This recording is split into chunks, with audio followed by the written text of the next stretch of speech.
they have all slipped slightly. But I don't think that, there is any amount of euphoria, froth. And as I said, the underlying theme that I am seeing or what's playing out is the leverage that is there, especially among the small players, among HNIs who have, taken leverage to the hilt.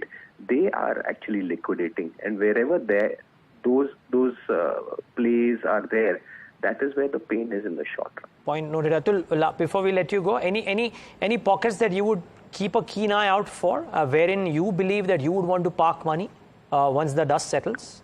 I think capital goods, engineering, I think the whole capex cycle play still holds. And a lot of these stocks are already 10% lower. Maybe they fall another 10%. Who knows? One doesn't know.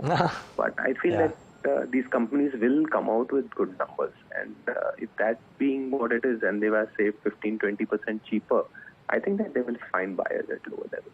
Got it.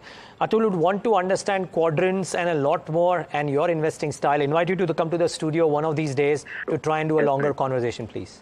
For sure. All right. Thank you so much for taking the time out. That's Atul Suri, a very important and a pertinent voice at times like these. Take a break. Well, we need a break from the kind of fall. That may not come, but we need to take a break at least right now. Come back and try and get you some more relevant voices to explain what to do in a scenario like this.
Okay, back with this special coverage on the markets and specific pockets. Now, here's a big special for investors in Jet Airways. The stock's been rising on hopes that the NCLT resolution plan will come into play and be beneficial. But beware if you are a Jet Airways shareholder or looking to buy, because your money might become zero. Sajid, is that so? Almost zero, I would say. But, the thing is that the resolution has been approved by the NCLAT, which is the National Companies Appellate Tribunal. As per the resolution which has been filed, the Jalan Kalrock Consortium, they will go through a process of capital reduction, which basically means if you are a public shareholder of Jet Airways, for every 100 shares that you hold, you will only get 1 share in the new company. As per the resolution, there will be a reduction in capital followed by a consolidation of the face value, which will lead to your 100 shares becoming just 1 share in the new company. The Jalan Kalrock would be infusing nearly 600 odd crores as per the proposed resolution plan, and they will have more than 89% stake in the company. The creditors will also have some 9.5% stake, and the employees and workmen whose dues are pending will have around 0.5% stake. But what is interesting is that the shareholders or public shareholders of Jet Airways who are currently holding shares, their stake from 25%, it will fall down to 0.21%. Subsequently, there is a plan to bring in more public shareholding into Jet Airways. They have to reach 10% within 18 months and 25% within 3 years, but all will be through fresh issue of shares and through a follow-on public issue that will come on in the market. But as of today, if investors are investing in Jet, they have to be aware of the fact that their 100 shares will turn into just 1 share, and that would be a loss of capital for many of the investors or public investors who are investing into the Jet Airways stock, because the stock has been rising by 5% every day in the exchanges. So beware, if you are an investor in Jet Airways, you are not going to gain from the resolution, because your existing capital will be depleted by nearly 99% as part of the resolution. Street would somewhere be aware of this, Sajid. Why is it that the stock is just locked on the circuit for 2 days on a trot now? Could there be a catch? There's no catch, Neeraj, because if you look at the resolution plan, it basically says that once the reconstitution is happens of the equity capital, basically in the first phase, your capital gets reduced by 90%. So for 10 rupee face value comes down to 1 rupee, and thereafter consolidation of the face value to 10 rupees. In the whole process, you lose out 99% of your capital. But after that, the equity infusion that comes into Jet Airways will be at 50 rupees per share. So people are thinking that if Jet Kalrock is going to invest at 50 rupees per share, their shares may go up to 50, but that's not the case, because if you're holding the share today, that share will not be worth 50 rupees. Of 100 shares, it becomes 1 share. So if the current price is 44 rupees, you're looking at 4,400 rupees of total value of that share at current prices. It will be turned into 44 rupees at the end of it. Okay, Sajid, thanks a lot for giving that perspective. In people who are viewing this, or even if you don't have a holding in Jet Airways, if you know people who do, please warn them of this. Tell them to hear what Sajid has just said, because there might be pain for people who are buying this on hope that a new promoter would mean that the stock could fly. In fact, quite the contrary could happen if you're buying into the share at the current prices. So let's move on. Otekotek believes that there is little froth, but India is still not in the bubble territory, and that speculation is the core part of the market. Here's what he had to say. We have seen a phenomenal growth on the futures, options, and I think a lot has been talked about that. And it reminds me of a famous, and this is not common, it's not about today, it's back in the 1940s, a statement of John Maynard Keynes, which went like this. Speculators may do no harm as bubbles on a steady stream of enterprise. The position becomes serious when enterprise becomes a bubble in the whirlpool of speculation. Therefore, what we need to keep in mind is the speculation is a core part of markets. But how do we ensure that the enterprise itself then starts manipulating things to get the speculation get to higher price? And this statement of John Maynard Keynes in the 40s, and it comes on the back of the Great Depression with the crash in 1929, is something which we always need to keep in mind as we think about balancing speculation with creation of capital formation and enterprise. And we have examples of that. I think the biggest example in recent times has been 1980 to 89 Japan. And it's only 35 years later that Japan index Nikkei has barely crossed its 1989 peak. And that's something which we need to keep in mind. But I want to at the same time say that I believe at this stage, we are nowhere near that risk. And there are enough checks and balances in our system today to compare ourselves in serious bubble territory. There may be early froth, as if I can use the phrase from what you said a few days ago, but I would say that it is still froth, a little bubbly, but not out of control. Okay, well, that's the view from Uday Kotak. And with that, we come to an end of this leg. Thanks so much for tuning in. More market coverage continues on the other side. Stay tuned to NDTV Profit.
It is still froth, a little bubbly, but not out of control.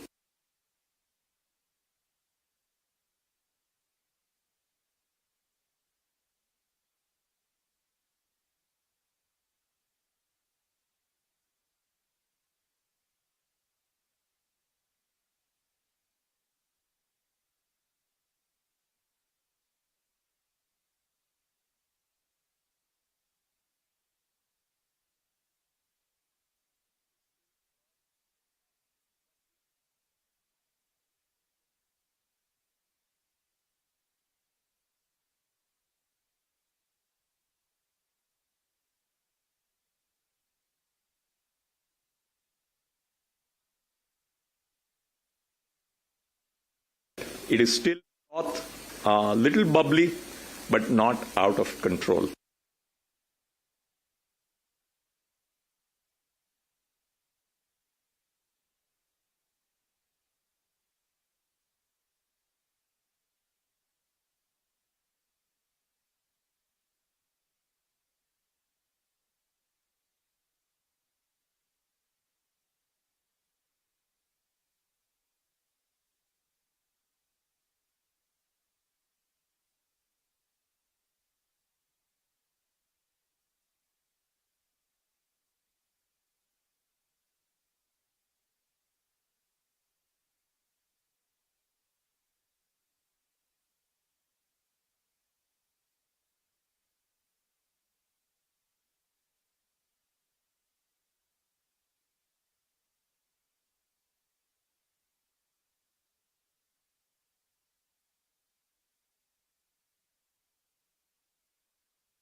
Woes continue for markets as small cap index gets hammered. Nifty slips below 22,100, whereas small caps are down nearly 4%. All sectoral indices barring FMCG in the red. Media index down over 4%. ITC spikes over 5% as British American Tobacco trims 3.5% stake via block. Morgan Stanley expects stock outperformance to resume.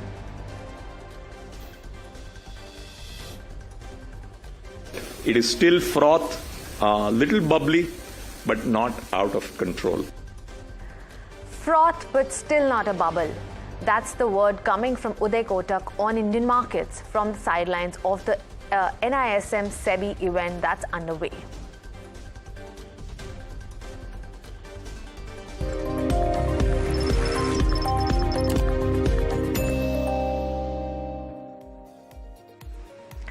Hello and welcome. You're watching Market IQ. I'm Smriti Chaudhary. Let's quickly take a look at where the markets are currently at. We're seeing deep cuts in the market.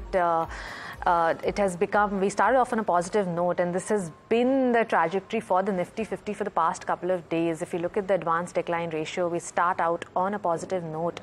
But as the day goes by, the selling intensifies, and there you go. It's a terrible day for the markets. Clearly in the favor of the declines, and barely any buying happening in the market. But let's look at the Nifty 50. That's down about 1% in trade. It's trading close to the low point of the day, just off the low point of the day. Among sectoral indices as well, pretty much a sea of red barring FMCG. That's the only one in green today.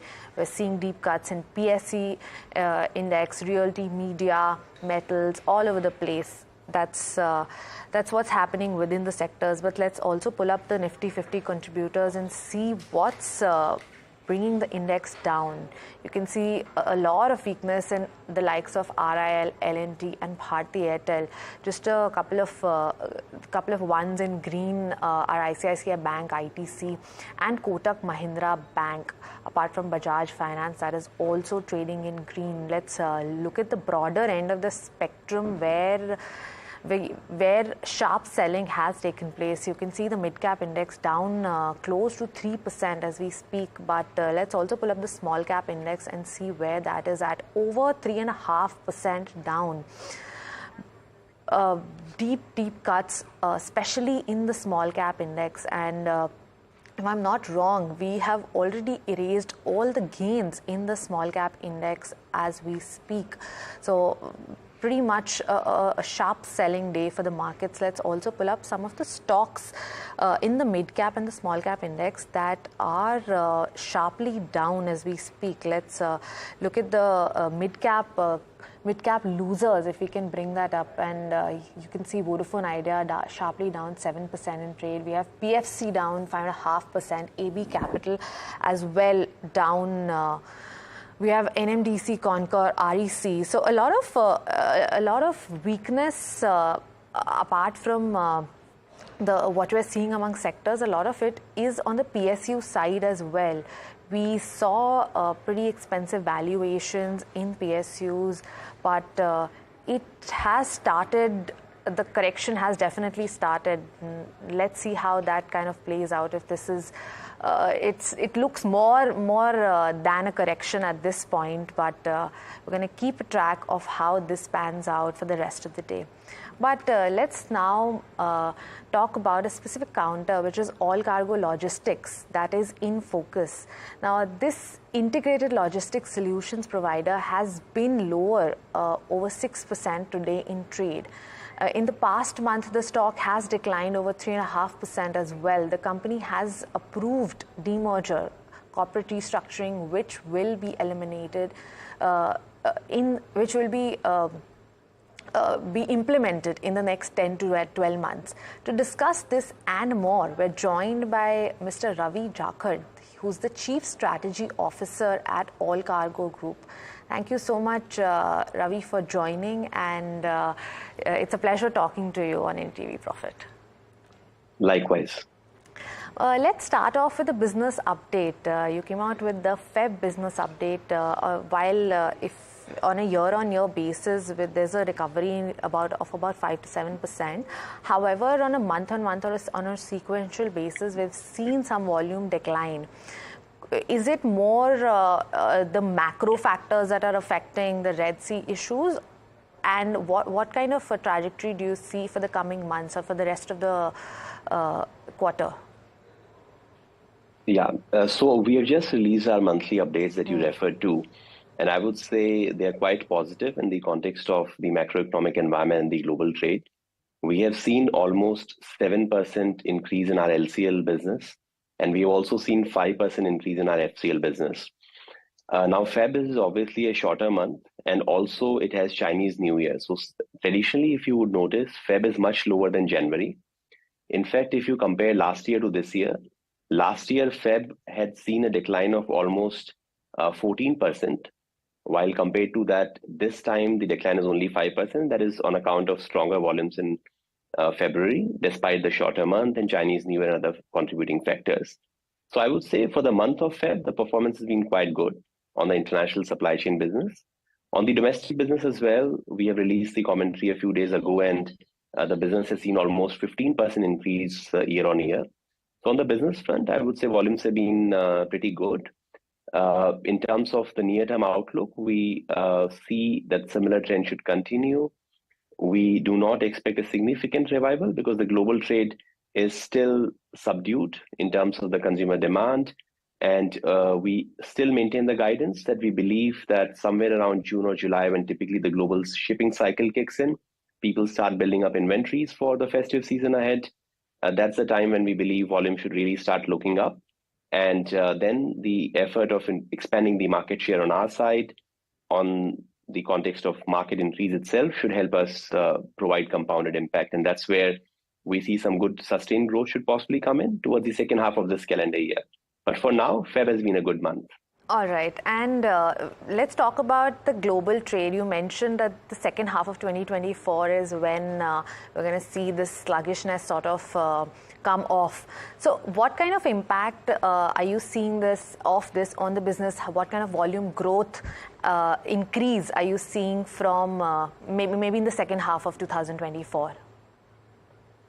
So if you look at, historically, the global trade was growing at about 3%. LCL, which is our flagship business, was growing at about 6%. And we were gaining market share, allowing us to demonstrate double-digit growth. Now, that got impacted as the market started to slide down on the account of weakening consumer demand and inventories being reduced. As an outcome of that, we found ourselves more or less flat over the last 9 to 12 months. Now, that's a trend which, like I said, has started to pick up a little bit, like we saw in the month of Feb. We do not expect significant recovery, but like I said, second half of this year, if market resumes the normal growth, which we anticipate it would, then we should be in a position to also get back to our normal growth, which is a few percentage points above the market growth. All right, so let's also talk about the margins. Now, in March 2022, your margins were somewhere around 8%. However, in the last earnings update, it was just a tad below 4%. What kind of recovery are we talking about in terms of margins in the second half, or rather from second half of current year 2024? Yeah, so our margins are impacted by the operating margins and the costs underlying below them. On the cost side, we have already taken a lot of initiatives. We have used technology to automate a lot of mundane jobs, been able to identify ways to cut down costs on that side. We've also restructured the organization a bit. All that should allow us to, control inflationary increases and perhaps maintain the same SG&A cost. Now, if you're able to hold on to the same SG&A cost, any benefit that comes on the gross margins and leading to higher gross profits should come down to EBITDA. Coming to gross profits, naturally, it's a multiplier of volume and the profit margins. Like I said, there should be a decent growth on the volumes as the economic recovery kicks in. And on top of that, higher volumes also mean increased utilization for us. Increased utilization leads to higher revenue for the same cost of carrying those goods. Therefore, as we see a 5 to 7% recovery in the volumes, that should have a slightly higher impact on the overall gross profits. And that should kind of, flow down to the bottom largely with limited impact on the SG&A, because largely, like I said, inflationary increase should be offset by some of the initiatives we have taken at the company to reduce and control our SG&A costs. So overall, there should be a good positive impact on the margins whenever we see the volume recovering. And based on the current trade outlook that we hear from the economists, we believe that should happen in the second half of this calendar year. Right, got it. And let's talk about the revenue mix as well. From what I can see in the third quarter, while the revenue for international supply chain kind of remained stable, we saw an increase in contract logistics. In terms of margins and in terms of the contribution, how big is contract logistics going to contribute in the coming years? If you can give us a little perspective on that, because we've seen that sort of growth coming in this specific segment. Yeah, so on the contract logistics business, we've been doing quite well. And that's been one business which has seen steady growth over the last several years. We started off by acquiring a small chemical contract logistics company. And today, chemical customers form only about 35% of our customer base. We've expanded into auto, consumer goods, electronics, and other sectors as well, including e-commerce, fulfillment centers, etc. So that's a business where we see there's a huge headroom for growth. One, because our scale remains small at this point in time. There are also opportunities to expand in the adjacent opportunities in terms of services that we could offer to customers. So contract logistics business, we believe, should continue to be perhaps the fastest growing business on the back of opportunity, as well as ability for us to increase our penetration within the market opportunity. All right, understood. Thank you so much, Ravi, for joining in and for answering all of our questions. It was a pleasure talking to you. Likewise, pleasure talking to you as well. Thank you. Thank you. Now, we'll slip into a short break now, but lots more lined up on the other side. Stay tuned.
Welcome back. You're watching Market IQ on NDTV Profit.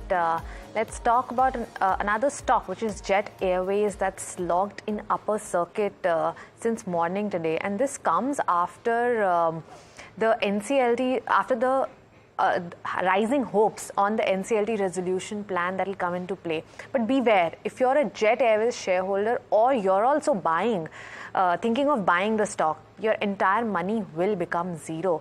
Sajith is joining in to talk a little bit more about that. Sajith, tell us if we're seeing the stock logged in upper circuit, but what are the consequences for a buyer in this stock?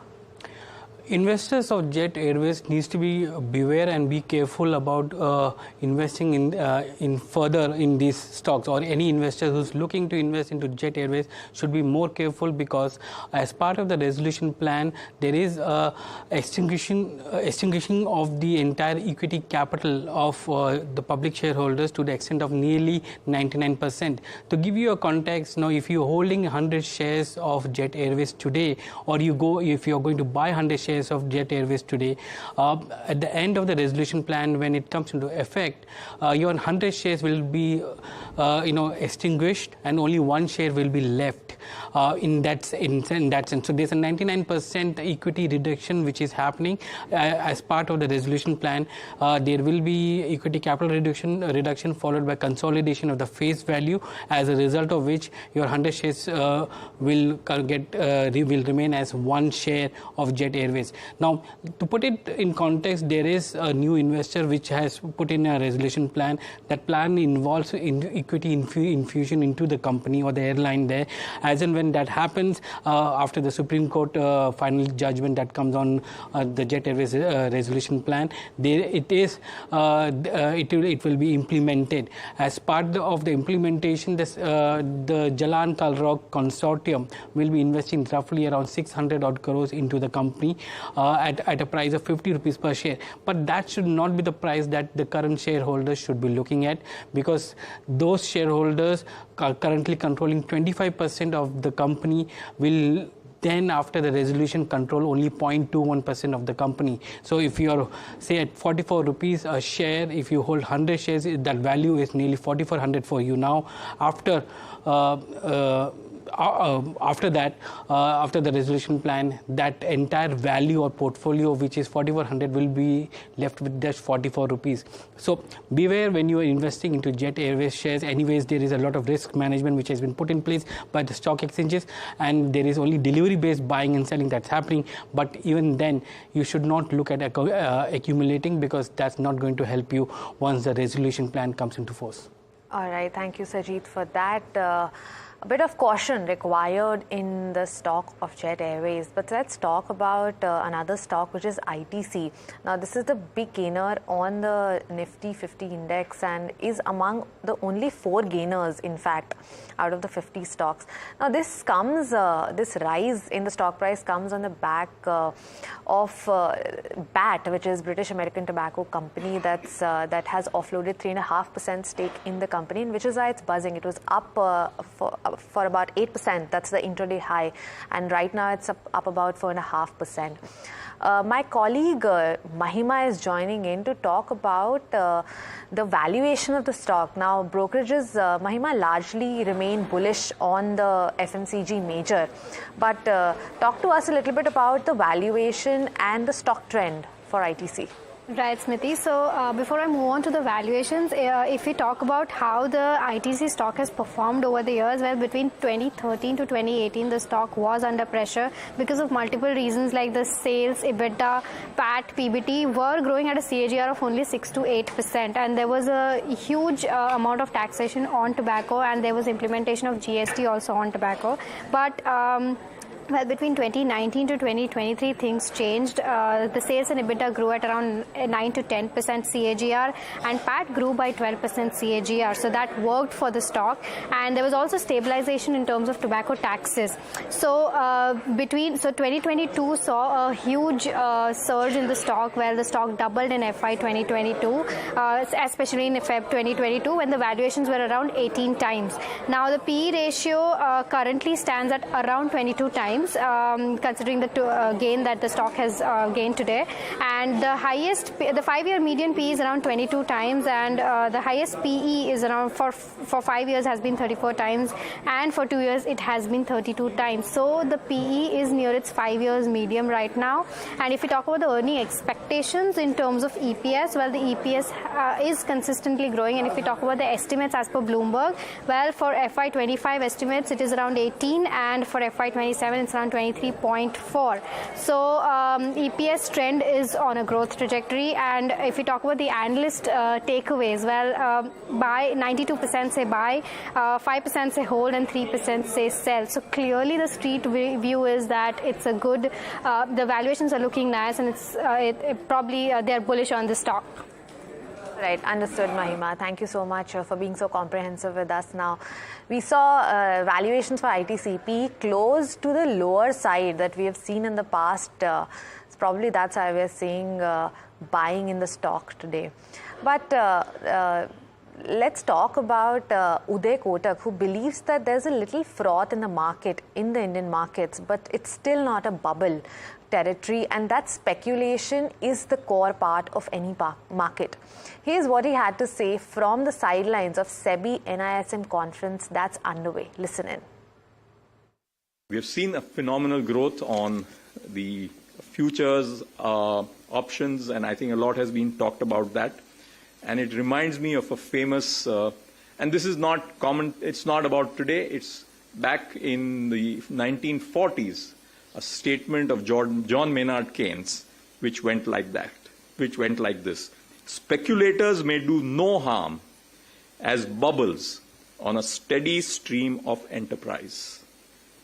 The position becomes serious when enterprise becomes a bubble in the whirlpool of speculation. Therefore, what we need to keep in mind is the speculation is a core part of markets. But how do we ensure that the enterprise itself then starts manipulating things to get the speculation get to higher price?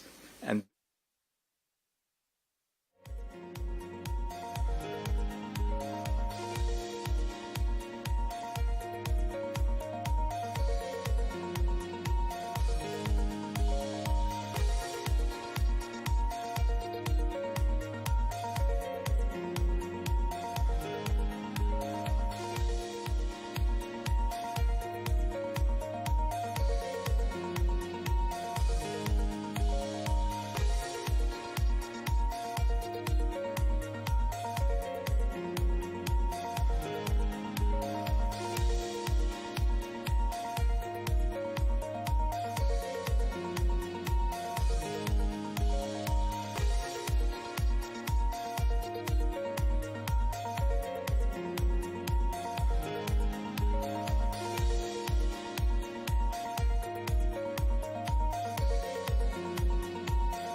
Hi, thanks so much for joining in. You're watching the Mutual Fund Show on NDTV Profit, and my name is Alex Matthew.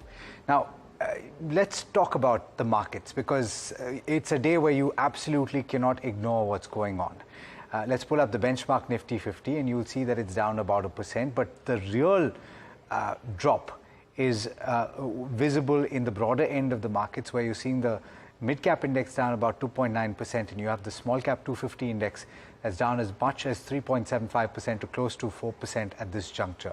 And if you look at the market breadth, or the advances and the declines, and that will give you a sense of how things stand right now. Just a short while back, there were double-digit advances, that is moved up just a tad bit to 103, but as many as 1,920 declines. So on this day where you're seeing such a big crack in the broader end of the market, it's important to talk about strategy and how you should react. At the start of this show, I'm joined by Suresh Soni, Chief Executive Officer of Baroda BNP Paribas AMC. Thank you so much, Suresh, for taking the time. Pleasure speaking with you as always. And I think the most topical conversation has to do with how small caps are behaving, at least for now. I think to a large extent, both representatives of your organization as well as representatives of the mutual fund industry have been talking about the possibility that valuations at the broader end of the spectrum might just be a little bit stretched, and they have been advocating caution. But be that as it may, as things stand today, how, according to you, should investors deal with what they're facing right now? Sure. So first of all, small cap and mid caps offer great wealth creation opportunities over long term. And inherently, the growth rate of these companies tend to be slightly faster than the large cap companies. So anybody who has got a long-term perspective of, let's say, 5 year and beyond, there's nothing to worry. In fact, investors should consider investing into these products, these stocks, also from a longer-term perspective. With a higher growth, these stocks also come with a slightly higher volatility. And that's what once in a while we witness.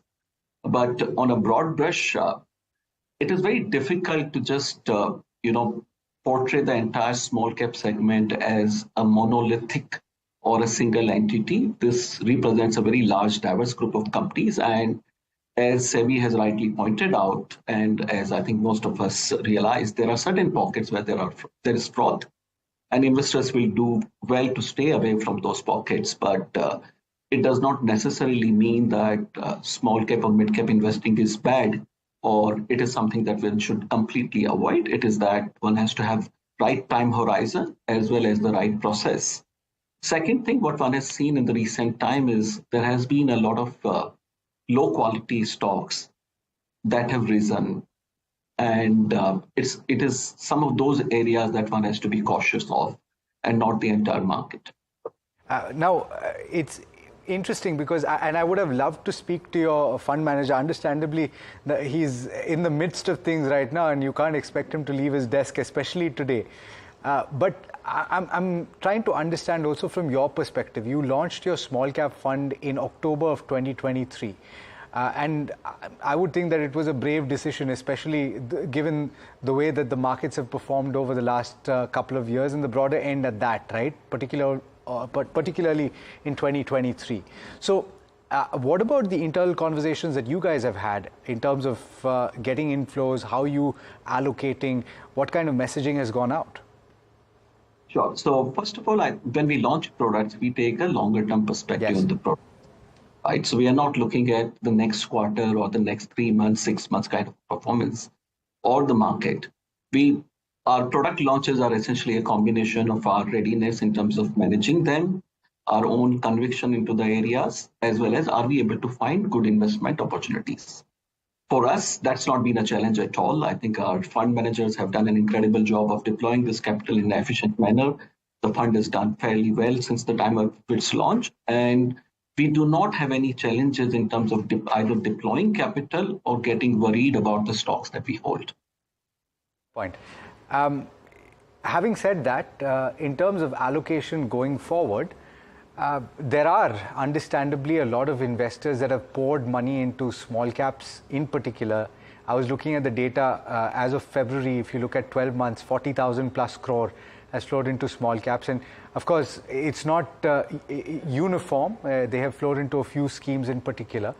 But having said that, if you are over allocated, what do you do in that situation? If you've got, say, 2 or 3 small cap funds, which I think is par for the course, a lot of people have those, how do you manage now? Sure.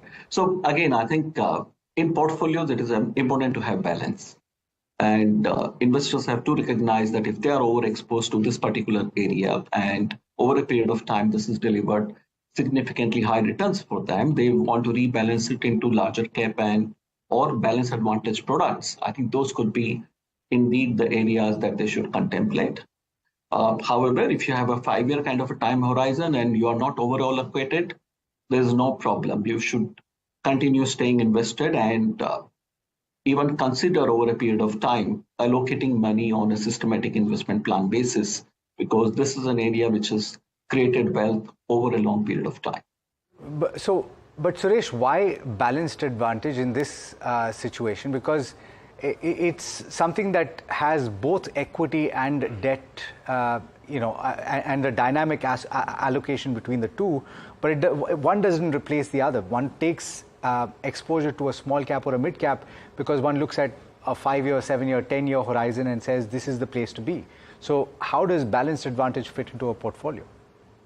Now, so balanced advantages have a slightly different role. So let's be clear. I think from a balanced advantage is not a pure equity product. So I think from a market cap perspective, small and large cap or mid cap, those are the market cap dimensions. But balanced advantage are products which allocate money into equity and fixed income on a dynamic basis. And these products, I think the beauty of these products are essentially in that they give automatic asset allocation to investors depending upon the market conditions. And they become particularly relevant when the market valuations are not necessarily cheap. So, when markets are typically very cheap or the valuations are very low, you want to be allocated largely into equities. And then when the markets are expensive, you want to probably reduce your equity allocation. Now, this is what most investors want to do, but this is difficult to practice.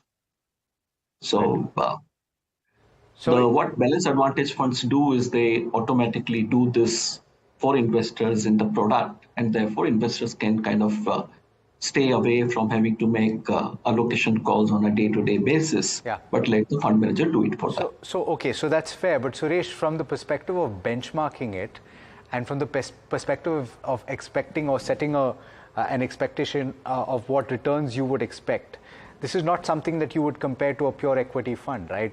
So how do you set your expectations as an investor? Sure. So you're very right. This is not a pure equity product. In fact, what we have seen over a period of time is that balanced advantage funds as a category typically end up having between 50 to 55% average allocation to equity over a period of time.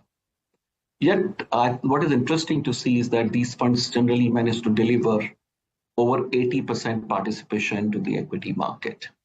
In fact, if I look at our own fund, we have been able to deliver almost 90% plus of the equity market returns. And essentially, you manage to do it by actively managing allocation so that your upside participation in a rising market is a little higher. And at the same time, when the markets are choppy or when they are negative and the forward expectations are not particularly good on the market, then you tone down on the equity exposure. So what we tend to do is what behaviorally investors may not necessarily be able to do. So we essentially run these funds on a model which looks at the valuations of the market and allocates money between equity and fixed income on a continued basis so that investors can get upside of the equity market, but at the same time, on a downside, they are protected and they don't fall as much as the equity market falls. Okay, that's a fair point, and that's a topical point to make, particularly given today's move and the move over the last few days. In the event that you are, in fact, over-allocated and your portfolio is skewed, then this is perhaps the time to look at a review. Thank you so much, Suresh, for joining in, for giving us that perspective and for speaking to us on NDTV Profit. Thank you. Viewers, now this isn't the end of the conversation. In fact, we're going to talk about how you should manage strategy, and particularly, I know anecdotal evidence, conversations that I've had over the last few weeks and months indicate that a lot of people hold a number of small cap funds and sometimes going into 3 and 4. Now is the time to look at that and think about whether or not you need to review that strategy. So we're going to talk about that, and also if you look at balanced advantage to help you bridge that gap in your portfolio or correct that skew in your portfolio. We'll talk about that after this very quick break.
Welcome back. You're watching the Mutual Fund Show, and we're having a conversation about what your strategy should be given the recent drop that you're seeing in the small cap space, in the broader markets as well.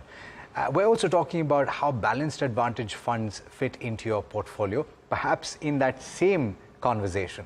But I'm joined by Nisreen Mamaji, founder of MoneyWorks Financial Services, and Suresh Sadagopan, Managing Director and Principal Officer at Ladder 7 Wealth Planners. Thank you so much, the both of you, for taking the time. I will start with you, Nisreen. We're seeing sharp cuts, but this is par for the course, because I think there are a few people that have been screaming from the rooftops over the last couple of months in particular that there perhaps is a little bit of froth building up in the broader end of the spectrum. How do investors react and move from this point? So yeah, there is a lot of discussion happening about the small and the mid cap rally at this point of time and the correction. But if you are a long-term investor, which most of the investors that I deal with are, because we've been doing comprehensive financial planning for them for a large number of years.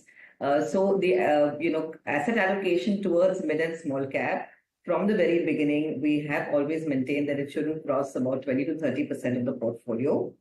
Say 30 to 40% in large and flexi, and some amount in balance advantage funds and equity savings funds and in emergency funds.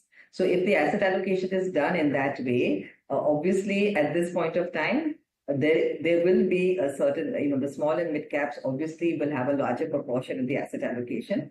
But if you are a long-term investor, we do not suggest, profit booking or just selling because of there is a panic in the market, but just staying invested, because if you book the profits and you have to pay the requisite taxes, then you sit on cash and you wait for the right time to enter into the market. It sometimes theoretically sounds perfect, but doesn't actually work like that.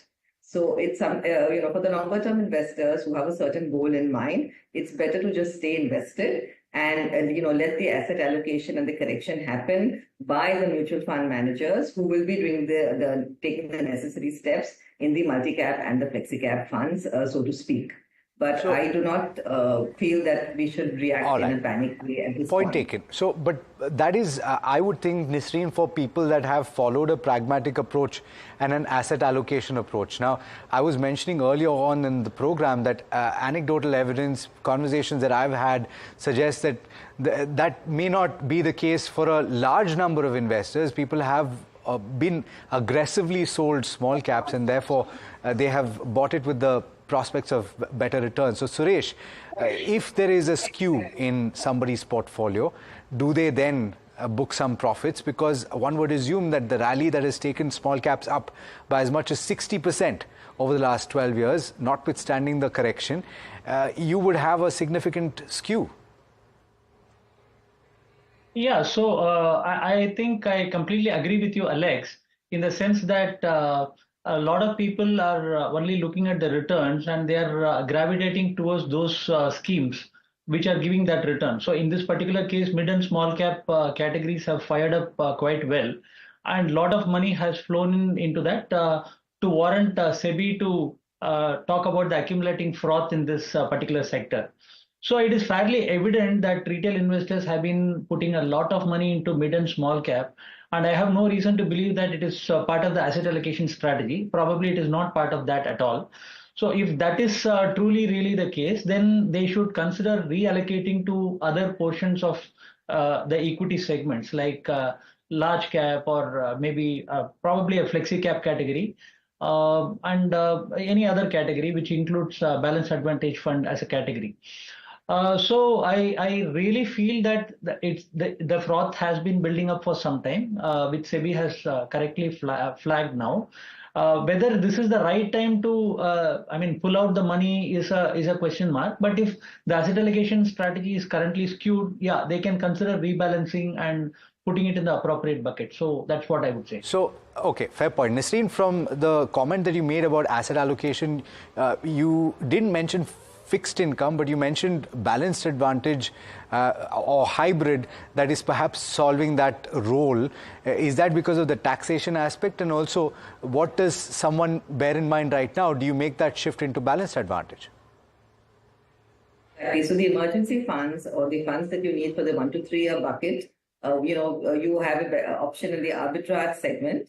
which will give you equity taxation as well. So instead of, say, a money market fund or a low duration or an ultra short fund, which are all the fixed income category, you could be looking at arbitrage for the 1 to 6 to 9 months category of investment, where you just want to park your money and you're not really sure what you want to do to go ahead. Or also your emergency funding, which, anyway, you need about 6 months of expenses in an emergency fund. So that is a segment that arbitrage will follow, into that. If you're looking at a 1 to 3 year segment, then balance advantage category would include some amount of equity, some amount of arbitrage, as well as bonds. So that would be really a very beautiful product to invest in, as long as the product that you invest in, particularly the fund, is not already 60 to 70% in, long equity. So one needs to check the asset allocation before you take that step, because remember, this is shorter term money and you don't want to go into a hybrid kind of a situation where if there is an 80-20 kind of a ratio, 80% in equity or 20% in fixed income. So from that perspective, that's an important point. Suresh, coming to you on this one, and this is effectively the last question, which is that in this hybrid category and also in the balanced advantage category, there are various ways in which fund managers approach this. So how do you choose the right one for you? So if you look at the broad approach as far as the fund managers are concerned, they are really looking at the basic strategy of buying low and selling high. So this is typically what the retail investors don't end up doing because of various emotional biases that they are prone to. So essentially the strategy which most of these funds are adopting is either a price to book value strategy or a price to equity strategy or a combination of these two things. And using these two things, they look at which are the sectors, which are the companies, which categories, which styles, which will work well within those buckets is what they look at. So whether you look at some of the best performing funds like Balanced Advantage Fund or ICICI Balance Fund and things like that, I would say broadly they are adopting the same approach. Somebody may be only book value, price to book value. Somebody may be price to book value, price to equity, and some of them are also talking about fundamentals of business, management, valuations, and things like that. Sure. But very broadly, I would say price to earnings, price to book value to pick up, to allocate properly in equity when the valuations are low. And when the valuations are high, bringing down the equity allocation. So Fair that's point. broadly the strategy. Fair point. All right, Nisreen as well as Suresh, thank you so much for joining in and for giving us that perspective. Important day to be talking about this. That brings us to the end of this particular edition of the Mutual Fund Show. If you've got specific questions for us, you can send them to us on the number on your screen. There's more lined up over the course of the day, so do stay tuned. This is NDTV Profit.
afternoon. You're watching a special edition of Ask Profit. I'm Smriti Chaudhary, and joining me today is Agam Vakil. Now, before we move on to queries, let's talk about a little bit about the markets that are in focus today. The benchmarks are down. However, the larger action is happening on the broader end, Agam. Yes, certainly, Smriti, and it's not looking good. It's certainly not looking good when it comes to the broader end of the spectrum. But I'm going to start by taking a look at the Nifty. In fact, things have worsened for the Nifty as well in the last half an hour of trade, and it is currently down around 1.3%. It's not every day that you do see such a sharp correction, but it has come through.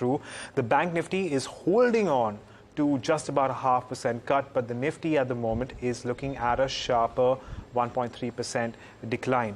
But well, this show is specifically about the broader markets, the kind of correction that we've seen in the mid-cap and the small-cap indices, not just today. Of course, today has been an accentuated decline coming through, but this particular fall has begun over the last 3 or 4 sessions. So at least as far as the mid-cap index is concerned, if you consider the Nifty mid-cap index, that's down 3.4% right now, trading at, or rather near day's lows. And the small cap index, pull up the Nifty small cap index, that's down 4.2%. Now, naturally, considering the stocks involved are relatively smaller, there is relatively less liquidity, and hence the declines will be a lot sharper. We'll talk about a handful of names through the course of this show among where we are seeing deeper cuts coming in. But before that, let's get in my colleague Neeraj to get an assessment of what he is making of this broader market meltdown. Neeraj. I think it's a great idea to do this thing because so many people would have questions around what to do with the portfolios, especially when the small cap 250 down for 3 days on a trot. It's the single biggest 3-day decline since COVID lows, so to say. So in some sense, it's a tough situation out there, and most brokers that we speak to talk about there being lack of buyers more than they're just being exaggerated selling. There is also lack of buying that is happening, and as a result of which the falls are looking very, very sharp. Now, I'm sure the guests that we have on the show will probably give all the aspects around this, but one key thing that sounded interesting is that the stress test results coming out in 2 or 3 days from now, and the belief is that in some cases portfolios would have been adjusted to make the portfolios look a lot more conservative than what they otherwise would be, simply because now, because of the stress test displays, the portfolios are out there for scrutiny, and therefore before the 15 deadline, a lot of changes have been made. Now, you could argue that some of the stocks have also been falling because of that. Add to that this whole operation around a Dubai-based market participant and those stocks have it. So there are a number of concerns, plus the warnings given by the regulators and the regulatory action that has been taken on multiple financials.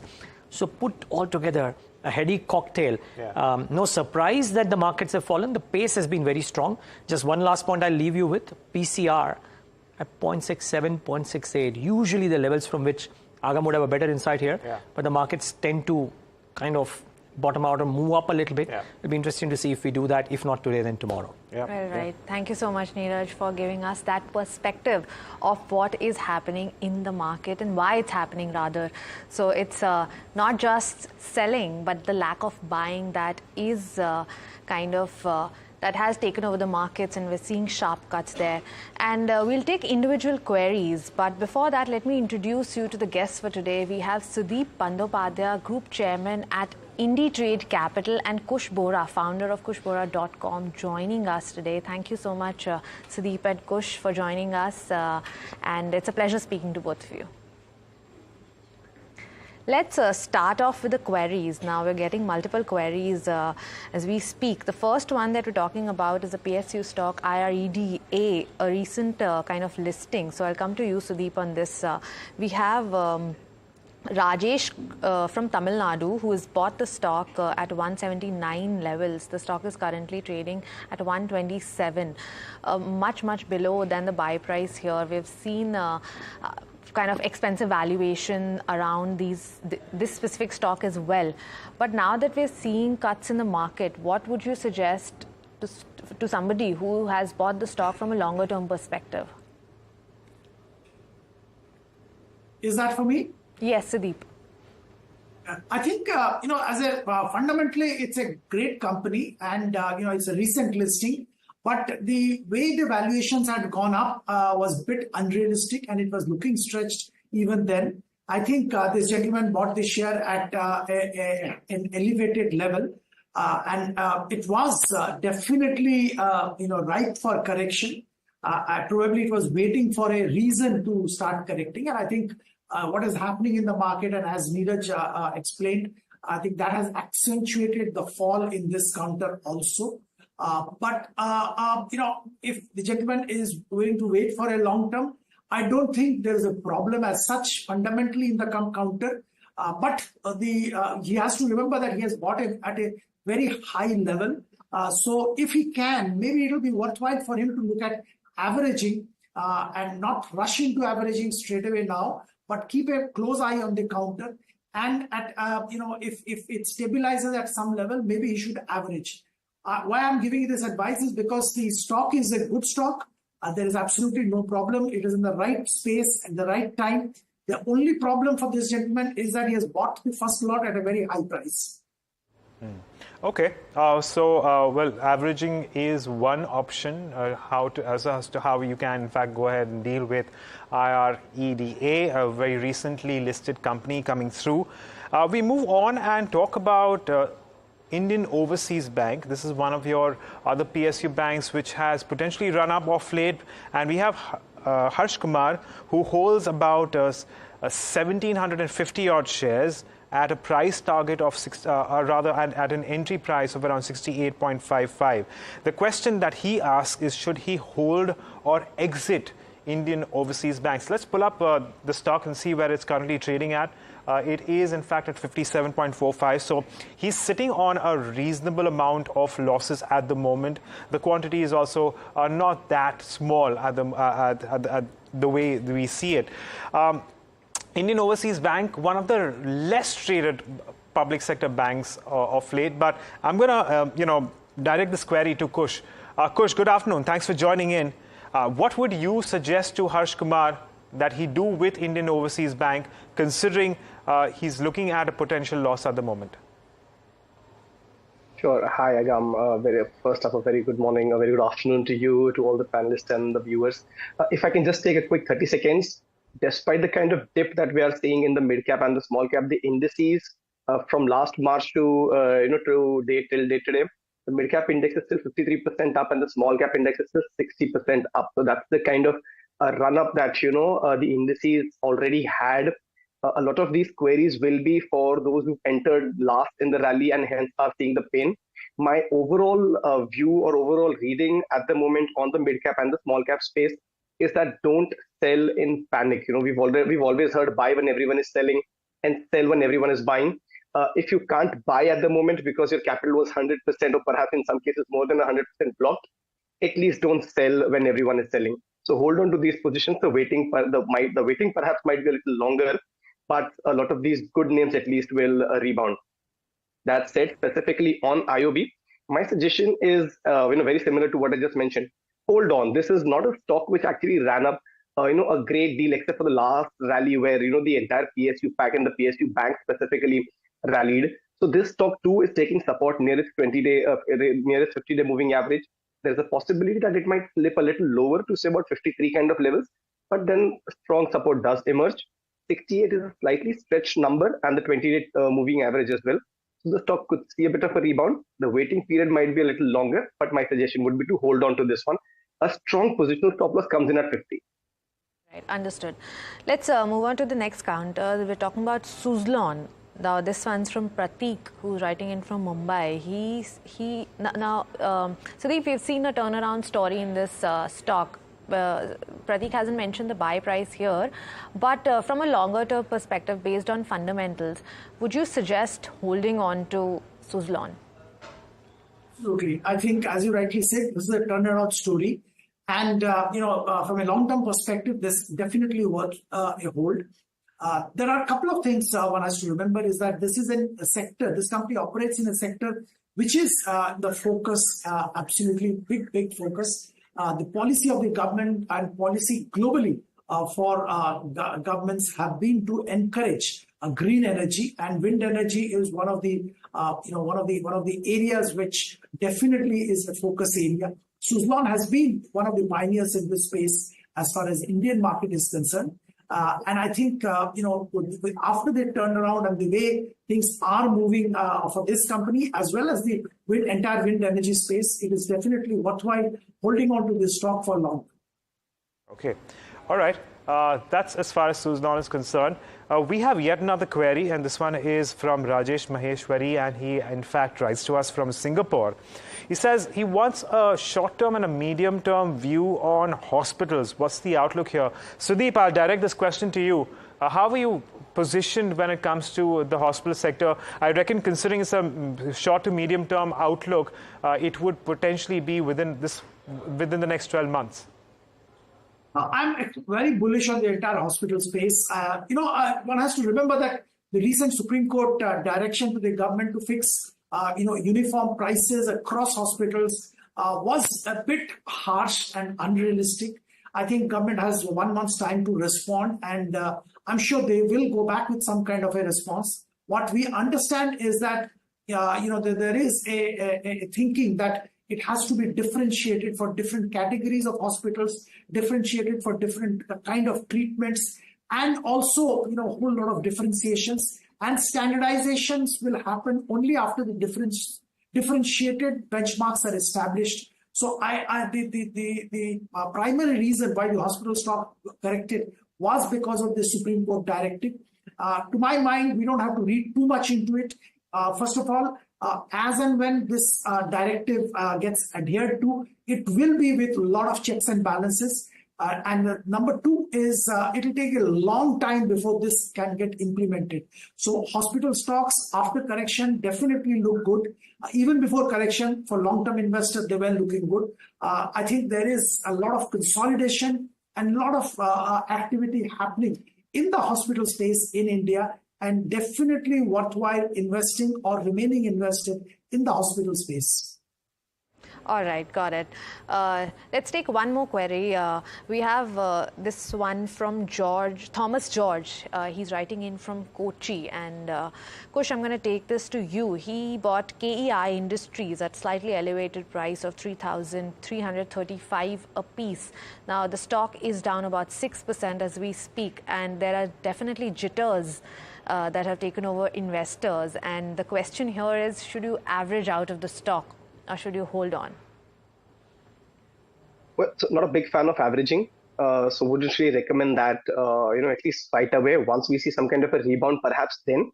But to answer that part of the question, whether he should hold on or not, the very clear answer is yes. However, if it's a trading bet, so a positional stop loss would come in at about 29.50. But if it's a medium to long term kind of a investment, then my suggestion is hold on to this one. And this is also one of those candidates that would perhaps revive a lot faster than the others. Okay, there you have it, guys. But on that note, we're going to slip into a short break. But on the other side, we're going to get you a lot more queries coming in. Stay tuned to NDTV Profit. Be back in just a bit.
Welcome back to the special edition of Ask Profit. We are taking queries from our viewers, specifically because we've seen such a meltdown as far as broader markets go.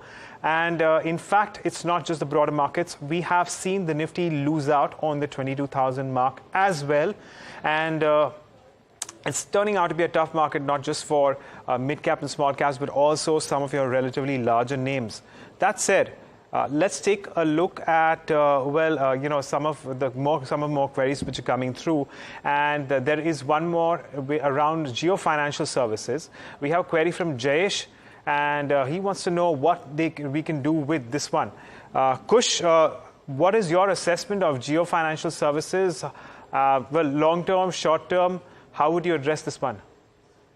Buy more. The stock's actually seen quite a bit of a run-up. There was a negative divergence that was visible towards the peak yesterday, and we're seeing a bit of a profit booking round come in today. My suggestion would be to add more. Maybe not jump into the trade given the kind of fall that we're seeing today. But once it stabilizes somewhere close to 315 kind of level, 320 kind of level, it should be a good entry point once again. So Jio Finance, we're fairly bullish on this one from a medium-term perspective and a long-term perspective as well. All right. Kush, you're talking about Sangvi Movers next. This one's from Amit Rastogi. Now, if you look at the stock chart of Sangvi Movers, seems to be in a bit of a downturn since the last at least a month. But if you look at the one-year performance, it's been a multi-bagger. So would you suggest accumulating Sangvi Movers? Sure. Hasn't that been the story for a lot of stocks, from this space and the mid-cap and the small-cap space? Here, the stock is currently taking support at its 50-day moving average. It's not a bad idea to start accumulating. 950 to 970 is a strong support zone, and we're seeing the stock respect that. Previously, also, we had seen a bounce from those levels. So I wouldn't suggest go, all in at these levels, but it's a good time to start accumulating. If it does break, this 950 support zone, it could fall a little further. But this will also turn out to be a buy on dips kind of an opportunity. So Sangvi Mover, not a bad idea to start accumulating at current levels and add more, as it slips a little lower. Okay, and yet another one on Balaji Mines. This one needs we have KS Vijay who wants an outlook on Balaji Mines. Let's pull that up. Let's see what it's doing. And it's been, in the back burner of late, but it's currently, of course, down about 5% as well. Kush, your view here? Not really too constructive. The strong support zone comes in at about 2015 rather. If I just round it off to, let's say, 2000, very close to the support zone. If it does break, it could accelerate, the down move could accelerate further. So from my perspective, this space entirely hasn't done well, hasn't really even participated in the up move that the market saw, except for a spurt. So my suggestion here would be to avoid this for now. If it does take support at around 2000 levels and shows any kind of a rebound, we might perhaps reconsider, but not at the moment. All right. Thank you so much, Kush, for joining in and for answering so many questions for us. And viewers, hope this special edition of Ask Profit helped you, especially in a meltdown of a market that we're seeing. But don't go anywhere. Lots more lined up on NDTV Profit. Stay tuned.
Thanks for tuning into India Market Close, and it's close to the day's low.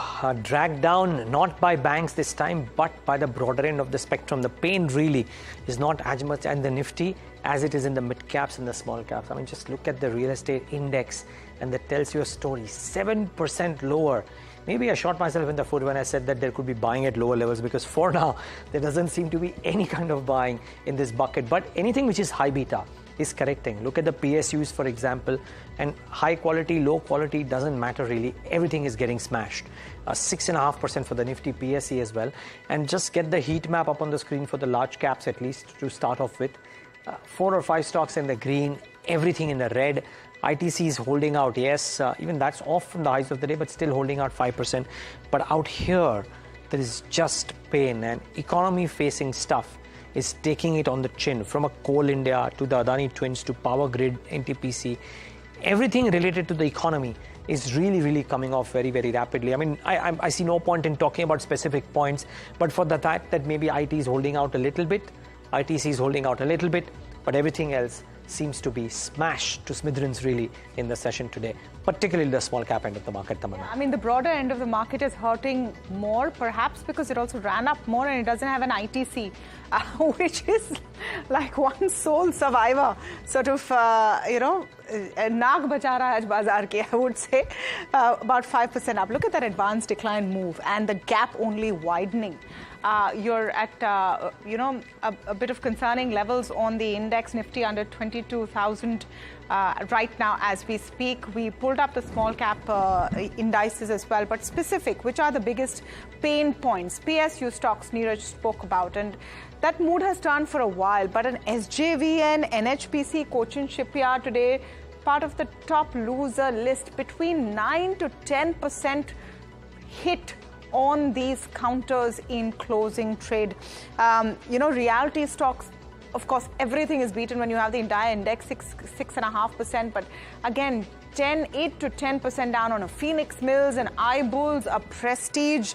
One wonders where the pain points really are in micro caps as well. I mean, how much stock specific can you speak when everything seems to be red? Really, the question is, which shade of red are you seeing today? So Paisalo Digital, for example, 20% down. Railtel, HCC, all of them having a pretty bad day. Now, the question is, what has happened in this market? And today we have a very special show lined up for you on India Market Close. We have some of the top speakers, market voices today, packing all of that for you. But Neeraj, like we were speaking just before we hit the show, a combination of factors, perhaps electoral bonds, those details are going to be out, could have some nervousness, which is why you're seeing a lot of economy stocks and government-run sort of stocks saying pain. You could have some nervousness about the fact that mutual funds want to redirect towards larger caps, and 15th of March is when their stress test is also out, and maybe a combo of those factors. In fact, let's pose those questions to Harsha Upadhyay of Kotak Mahindra AMC. He's with us on the show. Harsha, good having you. Thanks for taking the time out. What's your sense, Harsha, of the kind of pain that we're seeing? What could be the underlying reasons? Surely it's not just the valuations. Neeraj, I think predominantly it's valuations and the kind of euphoric rise that we had seen in the recent times. Obviously, there have been few other factors which have come at this point of time, just what your anchor was mentioning. So all of those could have had a little bit of hand in terms of creating this kind of a reaction in the market. But first and foremost, I think we have been discussing this for quite some time now, isn't it? The stocks have gone up crazily in the recent times, and not in all cases they have gone up with support of fundamentals. So that's where the pain is going to be as we go ahead as well.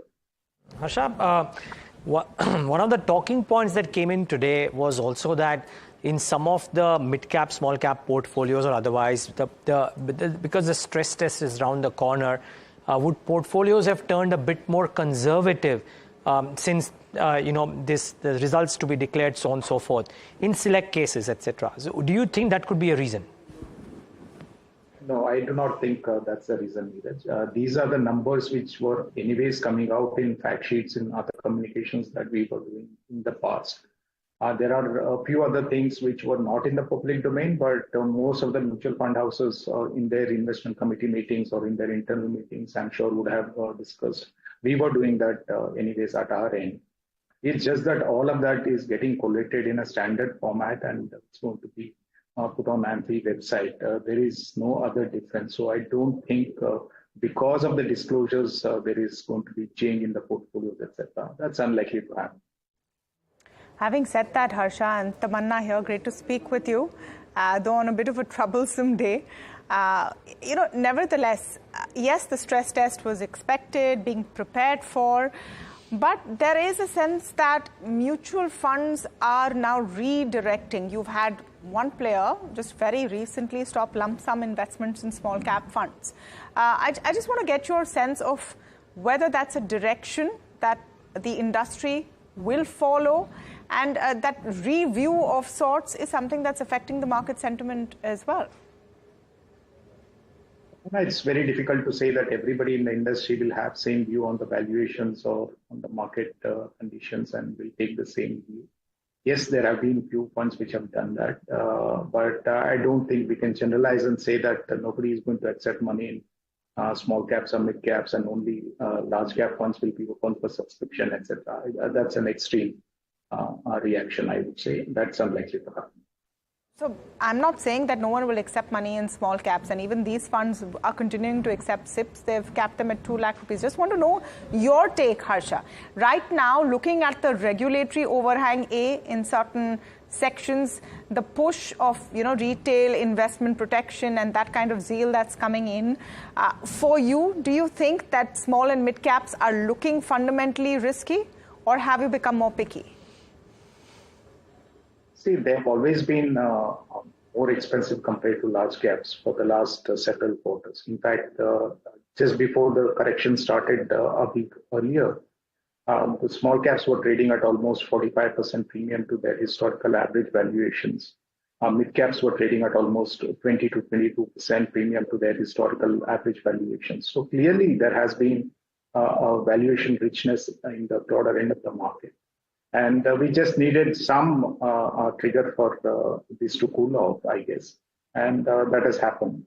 It's not unusual that whenever the valuation go up in this fashion, we will see volatility. And that's what is happening. Harsha, typical markets unwinding doesn't get done in a day. I'm just trying to understand if you were sitting on some bit of cash, gunpowder, though I think you told me that you don't take very large cash calls, but I'm just trying to understand for inflows that you may be getting or cash that you might be sitting on because you may have sold because the valuations, as you cited, was a concern. Would you put in money to work currently, or would you tactically wait for some slightly better levels as well, because the market may well move that way considering the kind of falls that we're seeing, especially at the broader end of the spectrum? Neeraj, as you rightly mentioned, we at Kotak Mutual Fund, we do not take active cash calls. So to that extent, none of our funds have very large amounts of cash at this point of time. We just manage our daily liquidity and keep some buffer in terms of cash levels. Only our small cap strategy has about 4 to 5% of cash, which is probably the highest across all our funds. Other than that, most our funds are at 1 to 2% or 3% cash levels. So I wouldn't say that there is unusually high level of cash at our end to put to work. And as we go ahead, we will keep seeing the kind of inflows that come in and what to do with those in terms of relative opportunities that we will have. So that's how we do it. We never just go and deploy all the money that we get on a particular day. We just take our time in terms of looking at markets, sectors, valuations, and all of that, and then consider deploying the money. And generally, that has worked for us, and that's what we are going to do this time around. Harsha, just your sense of, and it's all relative. In a market like this, it's all relative. That's why I said, how deep is the red or the shade of red? But relatively, you are seeing a continuation of the weakness that we saw in public sector companies. The index itself about 7.5% down. Power stocks, all of these sets of companies seeing a lot of pain. So is reality. Do you think there's a fundamental reason over here to ascribe to why these are doing worse off than others, or opportunities once things settle to see more value? Tamanna, the common thread that I would see across the sectors that you mentioned, or the mid and small caps in terms of indices, is the fact that we have seen very, very strong returns in the recent times compared to large cap basket. All of these sectoral indices, as well as small cap and mid caps, have outperformed significantly. The valuations have become rich. So that's the common thread. And wherever we have this kind of overvaluation, that's where whenever there is a correction, you will see a larger downside. And that's exactly what is happening. Whether you look at PSU basket, power sector, or many of the other segments of the markets where we had seen very, very strong returns over the last couple of quarters, some amount of profit booking and nervousness is clearly visible in those segments. Which could continue. It's very difficult to say because, as I said, small caps were at about 45% premium to large caps, 45% premium to that historical average, and at a premium to large caps very recently. So a small correction will not correct that valuation of the base. Mm-hmm. So more to come, you think, when you say a small correction will not correct those rich valuations?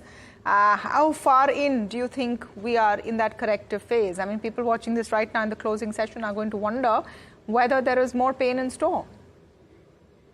It's really very difficult to predict some of these short-term movements. But if you look at Nifty, for example, it has just corrected about roughly 2% from its all-time peak. Whereas if you look at the small cap index in the last 7 trading sessions, including today, it's almost down 10-11%. So clearly, the overvaluation is leading to this kind of downside volatility. Looking at the way the momentum has broken, very difficult to assume that this is going to stop in the very near term. All right. Harsha, just one final question from my end. The stocks which were believed to be in a very long cycle, real estate is one, PSUs and a rekindling of the cycle, etc. They're all taking it really badly. Now, my question is, if the fundamentals are strong and if valuations may have inched up a little bit, does this recent cleanup, 10, 15, 20% pullback that we've seen in some of these, does it clean it up, or you reckon there should be more? No, I don't think the medium term or the long term growth path that many of the sectors are witnessing or Indian economy is witnessing is at risk. The Indian growth story is still intact, just that the overvaluation is leading to this volatility. So at lower levels, definitely people would be looking at buying some of these names. But what level, it's very difficult to predict at this point of time. But my guess is going forward, you will see some amount of stability and then probably consolidation and then probably the new leg of uptrend. Okay, Harsha, we'll leave it at that. Thanks so much for taking the time out and being with us and giving us your thoughts. Really appreciate your time this afternoon. Well, but there is pain in the markets for sure, and a good time to get in Nagaraj Shetty, Senior Technical Research Analyst at HDFC Securities as well. Nagaraj, good having you. Thanks for joining in. How weak is this? Does it look like the pain will last? Hi, good afternoon. I think I must say that this is a beginning of actual pain in the Nifty. We have seen pains in the broader market indices since last month. It has started, and from the all-time highs of 22,526, the recently Nifty has started its actual downward correction. This is a good reversal point. I believe the immediate supports have been broken. Nifty showing some kind of a reversal. At this point of time, I'm expecting the next lower levels would be around 21,400 to 21,300 odd levels for the Nifty in the next couple of weeks. Mm-hmm. Okay. And what leads this charge, Nagaraj, if you were to bet on things which will be the key reasons for the index to behave the way you are predicting? I don't track the reasons to market what I mean correction is or what, a market movement. Yeah. No, what And I meant is as what far will as drag the markets lower? Yeah. As far as the technicals are concerned, there is a possibility of downside coming up in the mid and small cap segments. High, we have seen that around a 10% decline from the higher levels in the mid cap and small cap segment. I wouldn't be surprised if you are going to see another 10% from here on. I'm expecting 43,000 is a good support for the mid cap 100, and around 13,000 is a good support for the small cap 100 FNSE exchange in the near term, at least in the next 1 month. Okay, we'll talk about specific stocks on the other side of this very quick break. We need to slip into one, but it's not looking good, viewers. Unfortunately, we are not making any attempt at a bounce back for our markets, especially at the broader end of the spectrum. So things look tough. We'll talk more about this on the other side of this very quick break. Stay tuned.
it's a hunt right now. It's actually a hunt to see what's in the green in this market. For example, of the Nifty Small Cap 100, 98 stocks are in the red, and just about 2 of them in the green.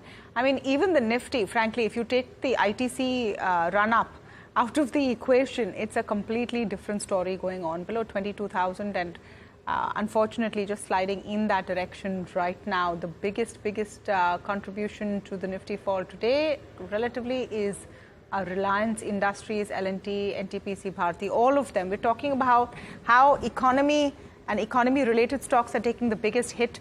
But the fact is that it's an overall picture which is quite bearish. Nagaraj Shetty, people watching may be wondering, is this an opportunity to pick up quality counters? Is there anything like that you see, especially in the large caps? I think we have to wait. We have seen the beginning of a correction from large cap segment, especially from benchmark as well. And I'm expecting more pain to come, especially in the large cap. We have seen some deep cuts in the mid and small caps. Now, I think this is a turn for the large cap as well. One has to wait for bottom fishing in large cap stock as of now. Right now, the bottom fishing is a deep sea dive. Maybe difficult to find where you will see those values. Meanwhile, Anushi is joining us with an interesting list of stocks that she's put together. Those that have managed to weather the storm, that are not doing too badly relatively. Anushi, what's on that list? Right, Tamanna. As you mentioned, it's a hunt, it's a bloodbath. But, you know, there are some stocks that have still sustained these gains over a course of period. Now, first on the list is HEG, which is up about 6.5% in the last 7 sessions. The volumes are also quite decent on the counter right now, about 2 times its 30-day average. And the stock did see about a 52-week high in the start of Feb. Moving on to Hitachi Energy is another one, which is like about 5% up in the last 7 sessions. The stock again marked a live high of about 6,800 on just this Monday itself. And just more on that, the company also has an order book of about 7,552 crore, which shows about 22 months of revenue visibility. And last on the list is Intellect Design Arena, which is up about 4.6% in the last 7 session period itself. Volumes again over 4.7 to 5 times its 30-day average, while the stock has seen about a 21% gain in this last 1 month itself. In fact, the stock was also trading at a live high in today's session as well. So these are the 3 stocks that I've picked up for today's session. You know, every rule needs an exception because the exception proves the rule. So yes, even in a massive sell-off, you will have some which are doing okay. You know, Nagaraj, I want to come back to you on especially in your micro cap holdings and your small cap holdings. If investors are watching value being wiped out, what do you do right now? I mean, we are playing out quotes from top market experts who have been on Twitter and other social media putting out what they're saying. And Shankar Sharma, for example, I don't know if you can pull that up, said that the one train that you should jump off is the, you know, small cap train when it's going in this direction and in this phase. You know, the only train you should jump off when it's going at full speed and not when it's slowing down is a small cap bullet train. Now that bullet train, so to speak, is slowing down. My question to you and what viewers would want to know is, what do they do right now? If there is largely the consensus seems to be more pain coming, then what is the direction they can take? I think better to exit the long positions if the investors are really holding and riding the recent uptrend in the small cap segment over the last few months. I think it is better to book profit and come out of that stocks what you are holding. You may be getting a good percentage, you may be getting a small loss, but I think better to come out of the some small cap stocks which are running into a deep correction. I'm expecting more pain to come in small cap, no doubt about that. The overall chart pattern of the small cap is looking weak. 13,000 is going to be the next support, immediate support for this mid cap, and this kind of a decline and we are likely to see. And I'm expecting it is a better opportunity to go shorts in some of the small or mid caps, those who are in future and option segments. I think that's going to be a better strategy at this point of time. Okay, so that's one angle, and maybe some more pain in small caps, despite the fact that there are some which are holding out. But since the story of the day is the fall in small caps. Let's get my colleague Mahima to talk about which are the ones that have taken the biggest hits. And Mahima, I'm sure it's not too difficult to find that list. Maybe what is difficult is to figure out what to omit, because there's just a big list out there which has corrected quite seriously. Absolutely, Neeraj. It's a very big list, but the top four that have performed the worst include first one, IIFL Finance. Well, IIFL Finance has gone down by 38% in the past 7 sessions. Now, this is because the RBI barred IIFL Finance to provide fresh gold loans, and they did find supervisory concerns in this. And this is because IIFL gold loans are around 32% of the total AUM. So this is the major reason why IIFL has taken such a big hit. Then we have Swan Energy, where the stock has fallen around 34% in the past 7 sessions. Now, this is because NCLT has directed Swan to hold a board meeting for their JV with IFCO, where they have to address the minority shareholder concerns. And they've also raised fund raised via QIP of 3,300 crores. Now, then there is RITES, which has fallen around 23% in the past 7 sessions, and this is because, as per a Nuvama report, mutual funds like Quant and Nippon India have exited. Have sold a certain amount of stake in RITES. And then lastly, we have JM Financials. JM Financials has fallen around 23%. Now, this is because JM Financials was again directed to stop lending against shares and debentures and also IPO. And their financing is done in very less margin. So, JM Financials has also taken a hit. So, these were the 4 worst performance on the small cap index in the past 7 sessions. Okay, so interesting to understand exactly what Mahima is adding to this is not the largest losers or the biggest losers today, but the biggest fall from their peak. So that gives you a sense of where value has been lost for investors. Nagaraj, anything that would be on your bottom fishing list when things sort of settled right now? Are you seeing attractive opportunities out there, especially in the larger names? I don't find any that kind of confidence right now, because I'm expecting more decline in the stocks, particularly in the mid and small caps as well as the large caps. I think one needs to wait when the time comes and around the lower levels, you'll get a lot of opportunity to get into. I think better to wait at this point of time. I have stocks for shorting opportunity, which is giving, and I think one needs to ride the trend, which is on the downside right now. Nagaraj, we usually ask you for a BT ST or an ST BT. Today, I'm going to ask you for an ST ST idea. Sell today, sell tomorrow. What do you do in a market like this? Yeah, I have 2 stocks right now. The whole trend, tide is on the one way on the downside. So many stocks are available on the downside, and I have 2 stock picks, NMDC and IOC. Chartically, if you look at the NMDC, it has witnessed an amazing rally over the last few months, and the last 1 to 2 months chart pattern is indicating this stock has made an important top reversal around 245, 250 odd levels, and the decline has started. I think this downtrend is likely to continue. Currently trading around 204.75, around 205. One can look to short at this point of time, and the target would be 190 in the near term, and one can place a stop loss at 212. The second one is in oil marketing counter. The OMC IOC, Indian Oil Corporation, is looking weak at this point of time. The overall chart pattern is indicating a formation of important top reversal pattern. It has moved below the important support as well. Currently trading around 162.50. One can look to sell at this point, and the target would be around 151, 152, and one can place a stop loss at 168. All right, so those are the ST ideas from Nagaraj Shetty. Thank you so much, Nagaraj. Great to have you on the show today. We'll take a very short break. But on the other side, we're giving you a sense of what's happening in the F&O side of things. The carnage, meanwhile, continues. That's the word, really, for what you're seeing in the market. How long the pain will last is the big question. We're coming back with more on the other side of this break.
Welcome back. The Nifty just putting its nose above the 22,000 mark, but thereabouts. I wouldn't even call it a recovery from its lowest levels, definitely from the day's low. Yes, there has been some extent of recovery, but the pain very much continues. Quick look at what's happening in small cap and the mid cap indices. So out of the 250 in the small cap, 250, 247 are in the red. In the mid cap stocks, 144 out of the 150 are in the red. But all of those, if you look at the intraday chart, slight, very slight tick up. I don't know if it's anything to take heart from, but Agam is standing by to break it down. There was Bank Nifty expiry today. Agam, clearly a day of pain, and did you see that reflecting as well? Yes, so it's the Bank Nifty expiry, and I wouldn't really call it an outperformance considering the Bank Nifty is also down, but it hasn't declined as much as the Nifty or, for that matter, the broader markets. I'll come to that and talk about Bank Nifty in just a bit. Let's start by taking a look at the Nifty. Nifty looking at a drop of well over 1%.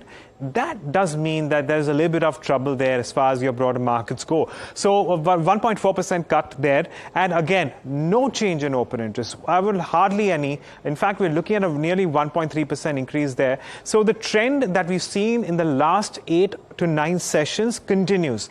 Very little change as far as your overall open interest for the March futures go. And as far as the Bank Nifty is concerned, let's pull that up as well. Again, just about a 0.4% cut. And the Bank Nifty, in fact, in the last 10 minutes has moved back well above the mark of 47,000. So that's also something you need to keep an eye on. And of course, open interest has moved up by around 3.7%, but it's been relatively lackluster for both the key index futures.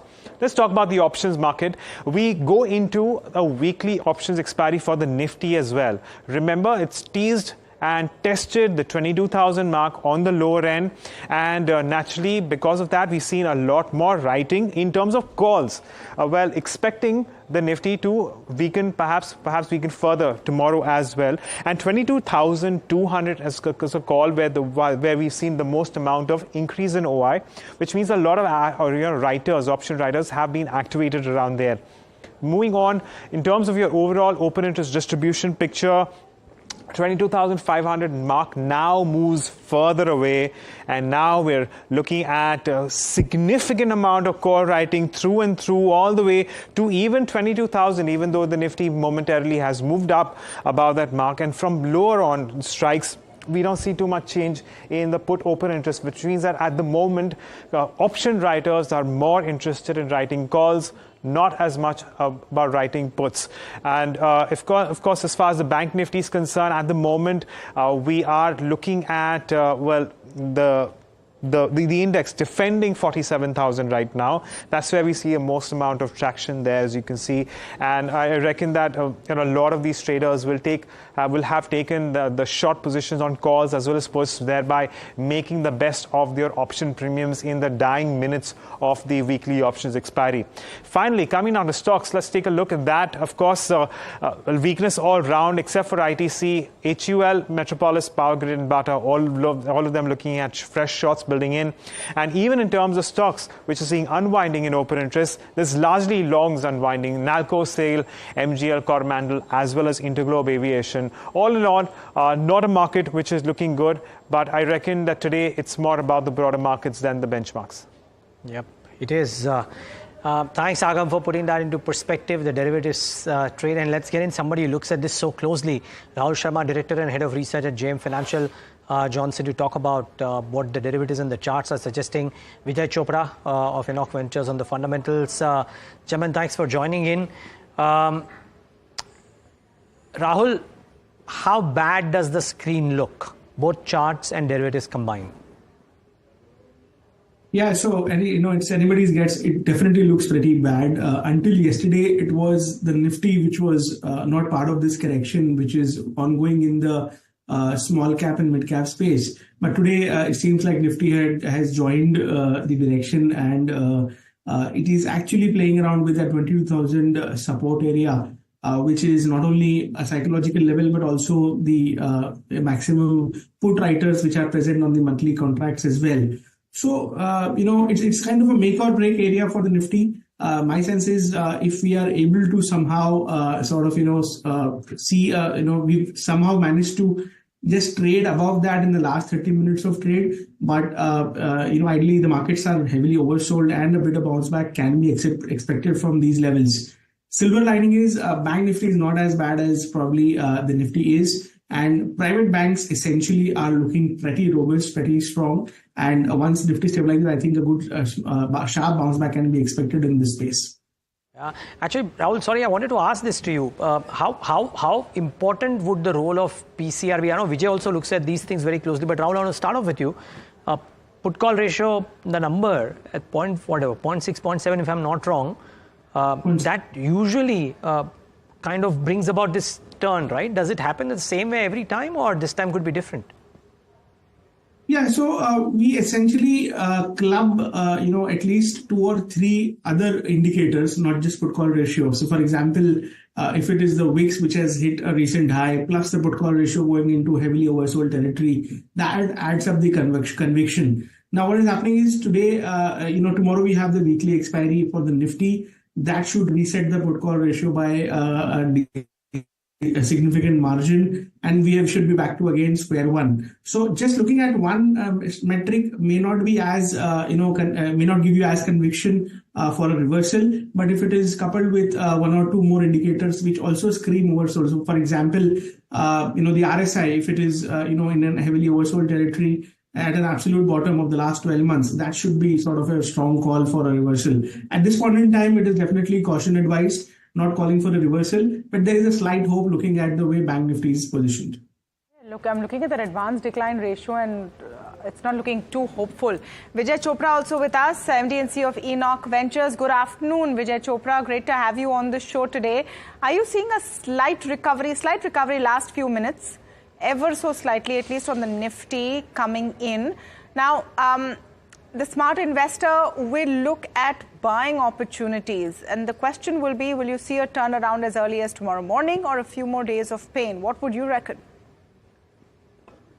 I reckon, Tamanna, that, I've been talking about this pain since almost January. Yeah. And, this is what I was time and again telling, and I think Neera would agree to what I said. Several times I said book profits, wherever there is euphoria, wherever there is froth, wherever there is, we've seen irrational valuations, especially, when I said railway stocks, one should book profits. So some of the stocks were down 20%.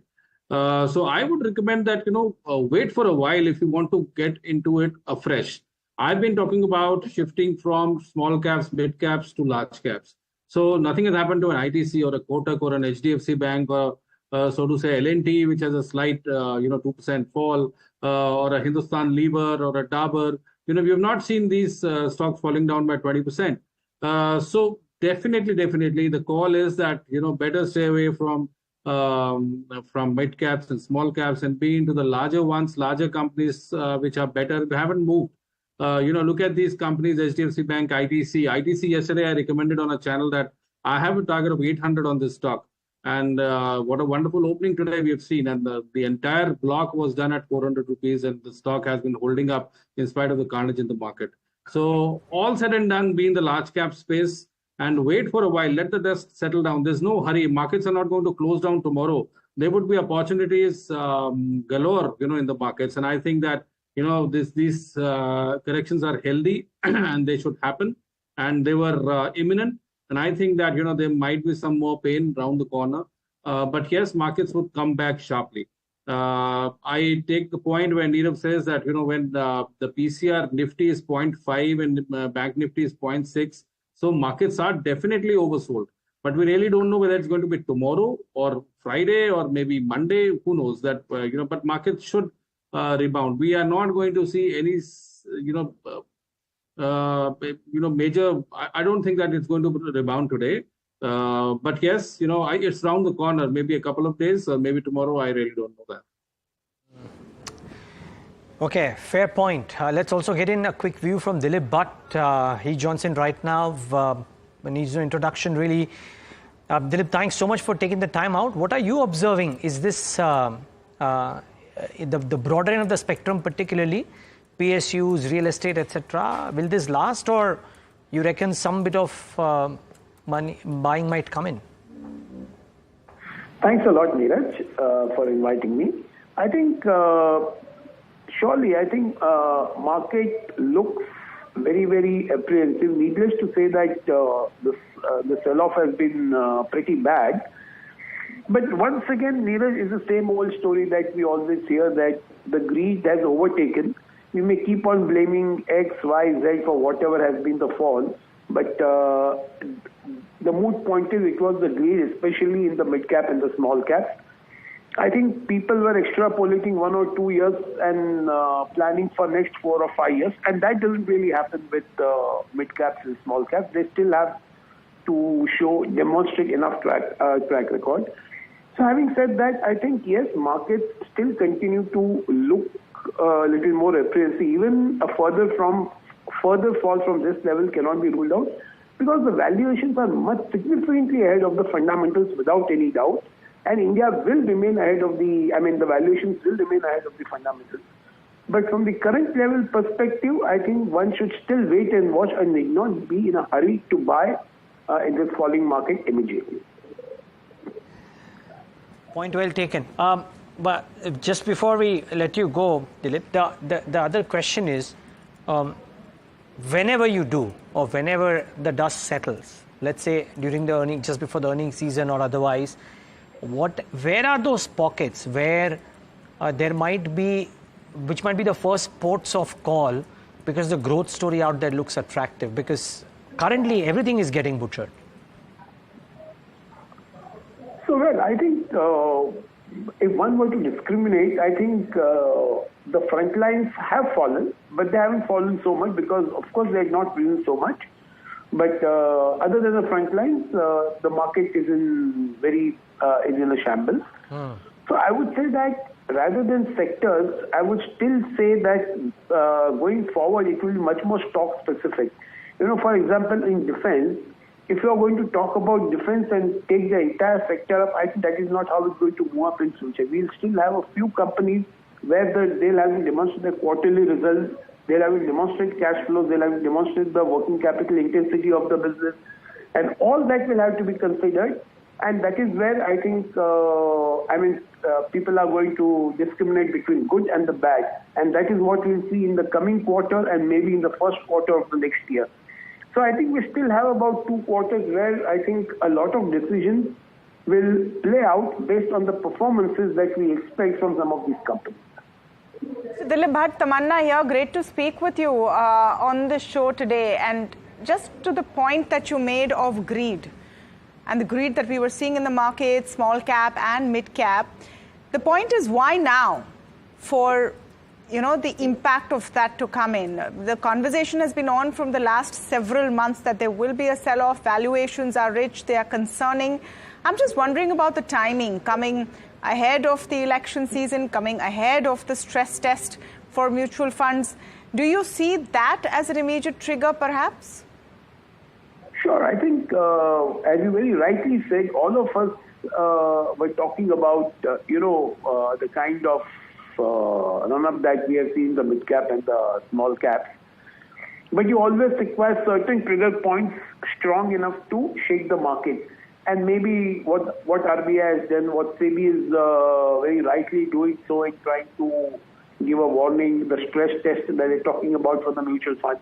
And you see that one of the mutual funds has stopped taking money for the mid-caps and then you also have so many other small related things about some operator being the X, Y, Z.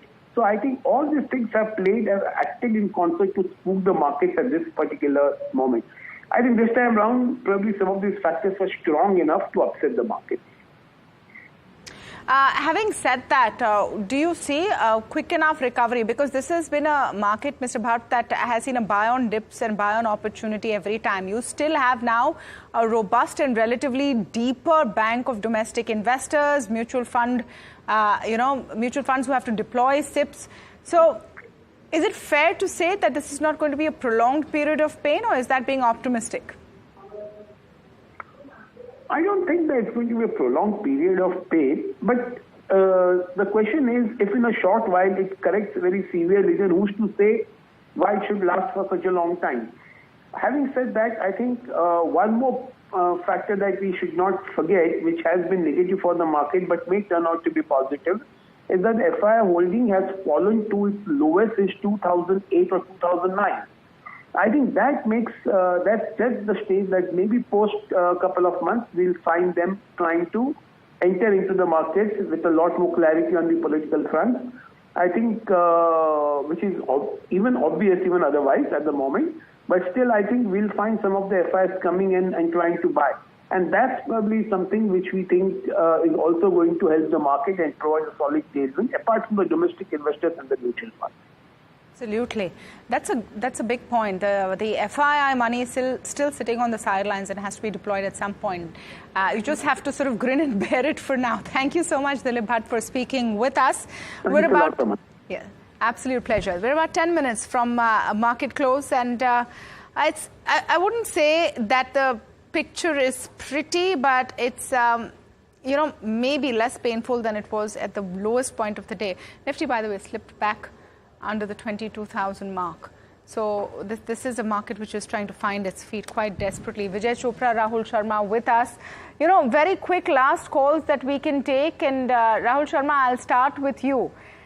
What would you pick up right now? Would you have a BTST call at all, an STBT call, anything specific on your radar? Yeah, so it would be a BTST, dare I say. It is the private banks which are, shining through, especially the top tier private banks. And speaking of ICICI Bank, the chart setup looks pretty solid in the falling market scenario, and especially since Nifty is heavily oversold. One bounce back could mean that, shorts could get trapped. So I would rather go with the BTST long on ICICI Bank, buy here with a day's low stop loss, very small stop loss of 1073, which is about 11 rupees from the current market price. And there is a possibility on the way up, we may see the stock hitting 1120 on the upside. Okay. So watch out for it's clearly expecting specific pockets to do well. Rahul, can I ask a follow-up? So while you are constructive on maybe some banks which might be holding out, what about the worst performing sectors, the two of them, which is PSUs and real estate? What stands out here? Do you reckon there could be more pain? Because fundamentally, some of the promises that the businesses have made, both in real estate as well as the PSUs, are actually okay. Yeah, so these two sectors have enjoyed their performance, and finally we are seeing a crack below the 50-day moving averages. Today's correction, like I said, has been a broad-based correction. So until yesterday, it was only the small caps and the lower mid caps which are feeling the heat of the selling pressure. But now we're seeing a broad-based sell-off where, except a few private banks and a few FMCG stocks, almost everything is gone under the hammer, and we're seeing selling pressure across the board. Now, all depends on how we behave at the 22,000 mark. We've broken that level.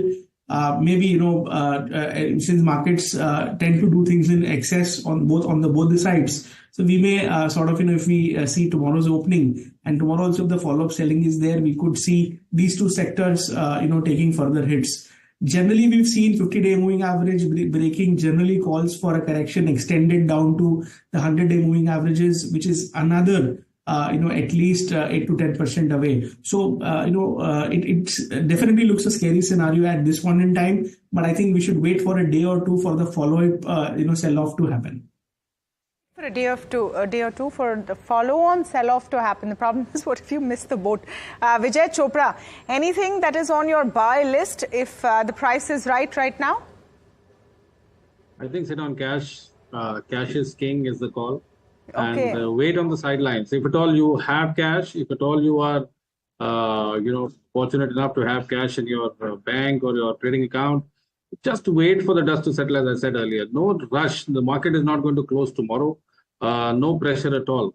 Secondly, people who are holding large caps, no worries. People who are in small caps and mid caps, wait for a bounce back. I think that when markets are so oversold, there is a short covering around the corner. Really cannot comment on when it's going to be, but it's definitely around the corner. So don't sell in a panic. Selling in a panic definitely never helps in the market. So whatever is gone is gone. Just wait. I think markets are going to rebound. Not sure about the stocks, but if at all you get a bounce back in small caps and mid caps, get out and be invested in large caps and better mid caps. So are you saying that you would sort of review and completely redirect, because you're saying if you see a bounce, get out of some of these small cap counters and redirect to large caps and mid caps? Yes, definitely, Tamanna. I think that there are still a lot of opportunities, as I said, in the market. Market keeps on giving you opportunities. I think defense is a wonderful sector. Look at the order books of all the bigger companies, and they have corrected quite a bit. I think 20, 25%, 30%. From the top. So I think the defense stocks are fantastic. I second Rahul where he says that private banks is the place where you can definitely look at the likes of HDFC Bank, which have corrected, Kotak Bank, which have corrected, even ITC. Why not buy it for a longer term? And HUL, which looks good. So, but again, what's the hurry? My point is that it's not necessary to trade daily in the markets. So this is a wrong perception, wrong concept. Trade daily in the markets. Do your research. Let the markets decide the momentum on the downside or the upside. So let's wait and let the dust settle down. There would be great amount of opportunities where, and of course, there is a lot of news around the SEBI chairman giving statements. Whatever happened in Dubai, this gentleman who's connected to a lot of companies. Through some Hawala racket or stuff like that, and SEBI and the RBI coming heavily on NBFCs, IFL, JM Finance, Paytm earlier. So definitely there is something which the regulators want. The good thing is that market is not having leverage. So the welcome steps which SEBI, NSE, and all have taken, the leverage is very less. So whenever the leverage is less, there's no crash. So there might be corrections, but crash would never happen because leverage takes markets dizzying heights, and I think that leverage is very little in the market. So I'm not that worried that there's going to be a crash. Corrections are welcome and they should happen. They make the market healthier. Well, point well taken. Both of you, Vijay Chopra, thanks for joining in today and giving us your thoughts. Really appreciate your time as well. Rahul, just before we wrap up, quick 30-second answer. What is that one factor or statistic from a technical or a derivative perspective that you'll watch out for tomorrow? We're not done yet. Probably 22,000 is what should decide. If we are closing probably below that, the average should be below the 22,000 mark. That opens way possibly for 21,500. So I'll rather be cautious here and not jump the gun at this point in time. What about on the Bank Nifty, Rahul? Where are you seeing, the levels going there? Yeah, so Bank Nifty, like I said, relatively it is better placed, but if Nifty fails to find its feet, we may see a bit of pain over here as well. And the brighter side is the higher high, higher low structure is still intact in Bank Nifty, which puts it right on top in case there is a reversal in the Nifty or a bounce back in the Nifty. It is banks which should outperform. Rahul, point well taken, and which is why I think his call on ICICI Bank as a trading call as well. Brave one, I might add, on the market like this. But, well, thanks, Rahul, for joining in today. A minute and a half left for the markets to shut, but suffice to say that no point looking at what the screen is showing, because the screen is showing red. I mean, maybe a hint of a pull back on the Nifty 50, but everything is getting sold into. Bring up the mid caps and the small caps. That's where the pain has been, right? I mean, you look at the mid cap and the small cap index, look at the micro cap, look at the SME IPO index. There is some serious pain there. Bring up the Nifty contributors. That's all I can say, because mostly things are in the red but for ITC. So if you just look at the contributors list, to show you some semblance of sanity in the banking and the financial space.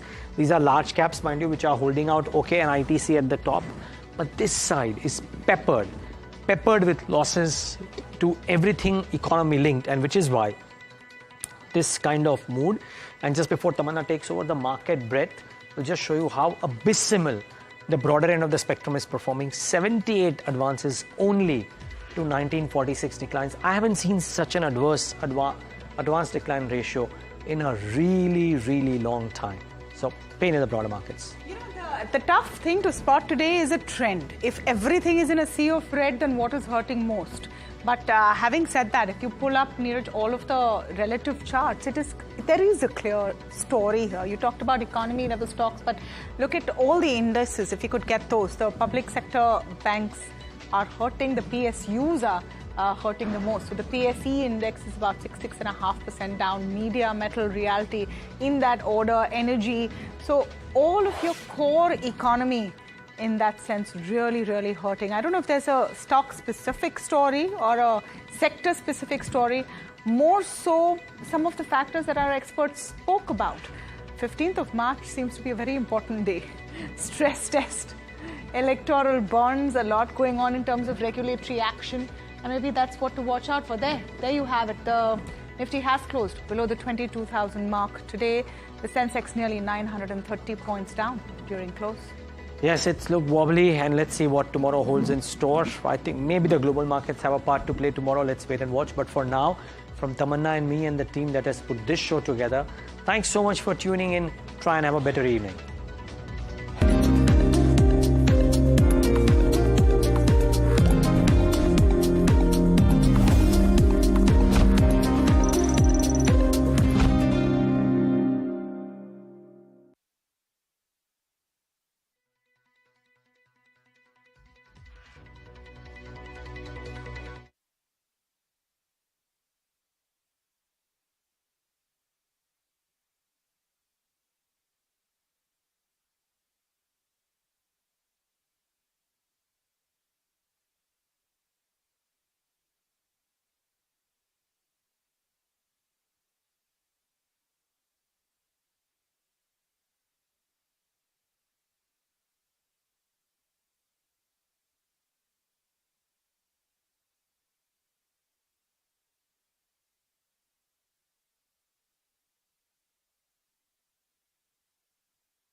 Hanji, whenever you are.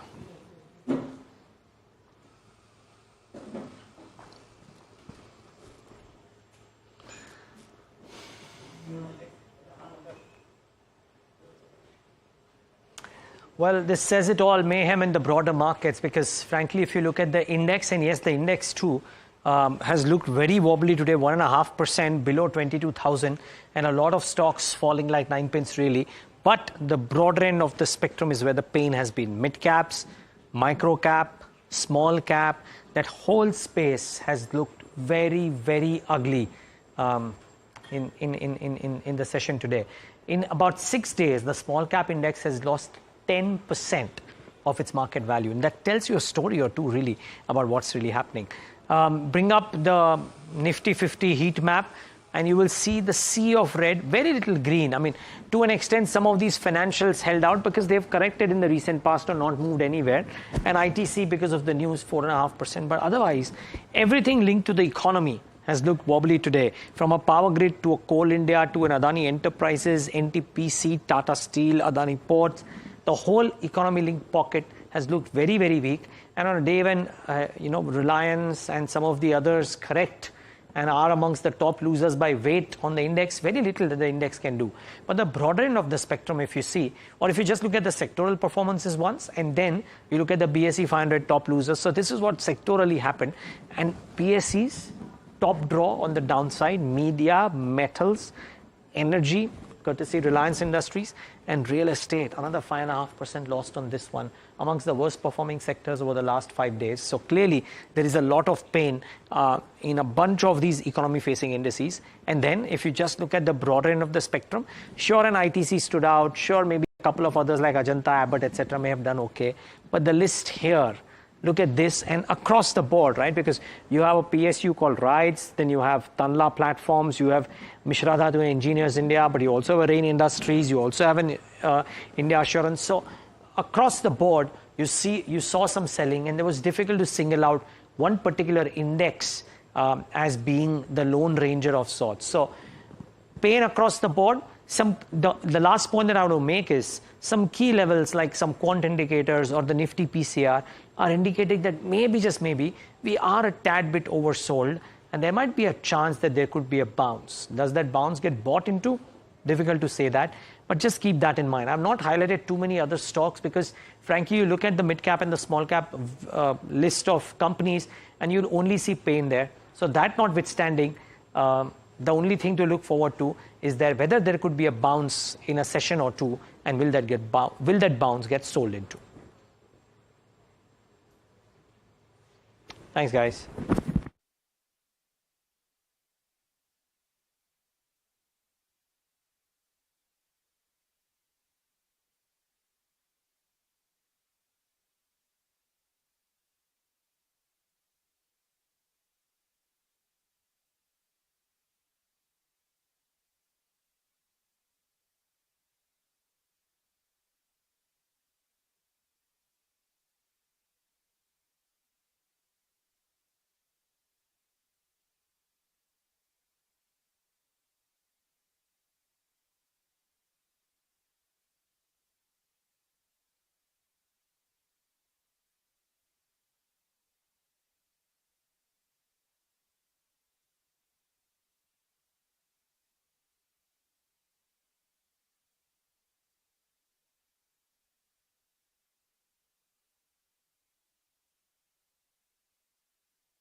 Markets were a sea of red as benchmarks fell the most in over a month. Small and mid caps wiped out over rupees 5 lakh crore in the market cap, while Nifty companies erased 4.6 lakh crore rupees of worth investor wealth in 3 days.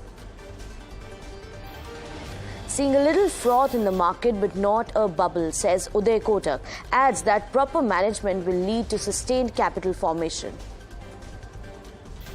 Jet Airways shareholders are set to lose their holding once the resolution plan is implemented. They will get 1 share for every 100 held in the airline. ITC ends over 4% higher after British American Tobacco trims 3.5% stake via block deal. Morgan Stanley expects the stock to outdo and once again start. No more freebies for doctors as government notifies uniform code for pharmaceutical marketing, lays down do's and don'ts for promotion of pharma drugs.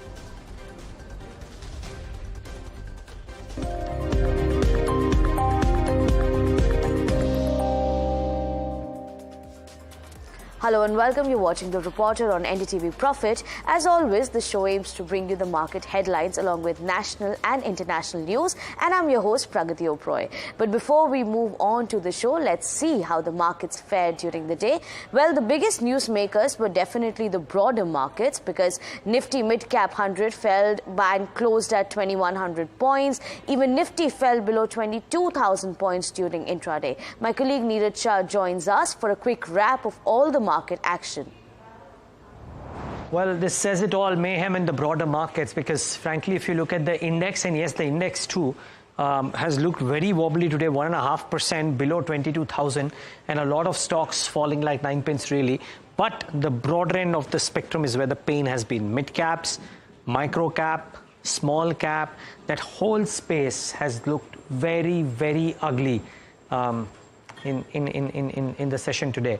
In about 6 days, the small cap index has lost 10% of its market value. And that tells you a story or two really about what's really happening. Bring up the Nifty 50 heat map and you will see the sea of red, very little green. I mean, to an extent, some of these financials held out because they've corrected in the recent past or not moved anywhere.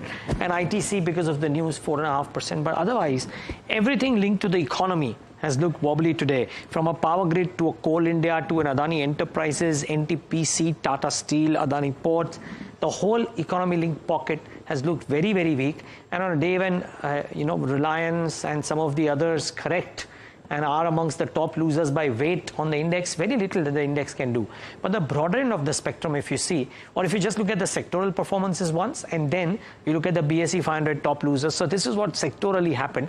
And PSEs, top draw on the downside, media, metals, energy, courtesy Reliance Industries, and real estate, another 5.5% lost on this one, amongst the worst performing sectors over the last 5 days. So clearly there is a lot of pain in a bunch of these economy facing indices. And then if you just look at the broader end of the spectrum, sure, an ITC stood out, sure, maybe a couple of others like Ajanta, Abbott, etc. may have done okay, but the list here, look at this, and across the board, right? Because you have a PSU called Rides, then you have Tanla Platforms, you have Mishra Dhatu Engineers India, but you also have Rain Industries, you also have an India Assurance. So across the board, you saw some selling, and it was difficult to single out one particular index as being the lone ranger of sorts. So pain across the board. The last point that I want to make is some key levels like some quant indicators or the Nifty PCR are indicating that maybe, just maybe, we are a tad bit oversold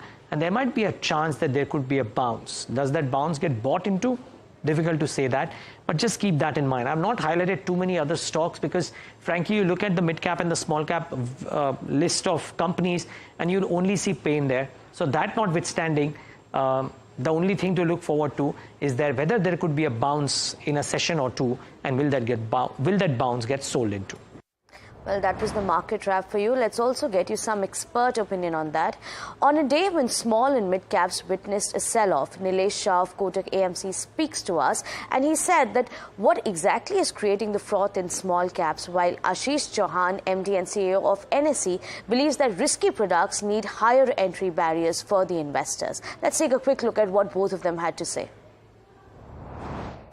On the frothiness in small cap, and mid-cap and micro-cap and mini-cap. I'll just point one example. There is a public sector bank, which is a very good bank, but trades at double the valuation of most private sector bank. There's not much to differentiate in terms of fundamental between them, except that in that bank, 96.4% is owned by the government of India, and President of India doesn't trade in market. Of the 3.6% left, something is owned by a giant insurance company which doesn't sell that stock normally. Effectively, floating stock is so limited that some people who are holding it, and if they don't participate in market, little bit of buying can pull the prices higher. And that momentum then brings more money. And then there is a sympathy wave for other PSU bank, which also starts running, saying that, oh, if that bank can trade at this valuation, this bank also is a very, very cheap. And this is how we create a sentiment and momentum and flow, which is creating some amount of froth. It is not only bad for investors, it is bad for that bank itself. Banks will always require capital. Will they be able to raise capital at 4 times price to book? I doubt. They won't find sufficient capital at that valuation. It will hurt their own growth plan. So we need to, as Ashish Bhai mentioned, prick the bubble early rather than late, so that this market maintains its trust. That perception that has been created, including, just to point out to him, Axis MF's, somebody who researches the equities market. For me, when you make that hype, saying that small investors are getting into this, like the entire moral of the story today is about that, right? But if they're taking only 0.1% and 1 lakh transaction premium is basically they keep on buying, selling. So, and their average holding period is around 25 minutes, right? They are not keeping actually the risk for very long, nor they take risk for the entire week. They seem to be taking risk for the last half an hour only. And last half an hour, all the options die to zero, right? So it's literally a 10 paisa, 20 paisa premium thing, which is being shown as 22,000 rupees or something. And that is where all this are coming from. But if there is a perception and if there is also reality, because sometimes perceptions are better than reality. So if you want to do something, please do that. Because it happened earlier in 2013-14. It happened in equities market, where capital gain tax were 0. And it was coming as if the exchanges are allowing all the bad things of capital gains tax evasion. And literally, I campaigned personally, individually, and single-handedly. There is entire market, including policymakers, were not in favor. I was the only one for 6 years. I just continued that pressure that if you want to remove the bad thing, why are you giving tax benefits to 0? Start charging tax. And that's how the tax came. Why I'm telling you this is, if something is bad, prick the bubble now. Don't wait. Well, we also had veteran banker Uday Kotak speak something on this regard. He believes that there is some froth, but India is still not in the bubble territory, and that speculation is the core part of the market. He also stressed on the need to bridge the debt-equity tax gap. Here's what he had to say. We have seen a phenomenal growth on the futures, options, and I think a lot has been talked about that. And it reminds me of a famous, and this is not common, it's not about today, it's back in the 1940s, a statement of John Maynard Keynes, which went like this. Speculators may do no harm as bubbles on a steady stream of enterprise. The position becomes serious when enterprise becomes a bubble in the whirlpool of speculation. Therefore, what we need to keep in mind is the speculation is a core part of markets. But how do we ensure that the enterprise itself then starts manipulating things to get the speculation get to higher price?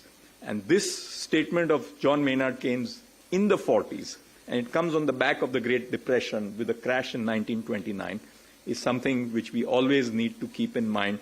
as we think about balancing speculation with creation of capital formation and enterprise.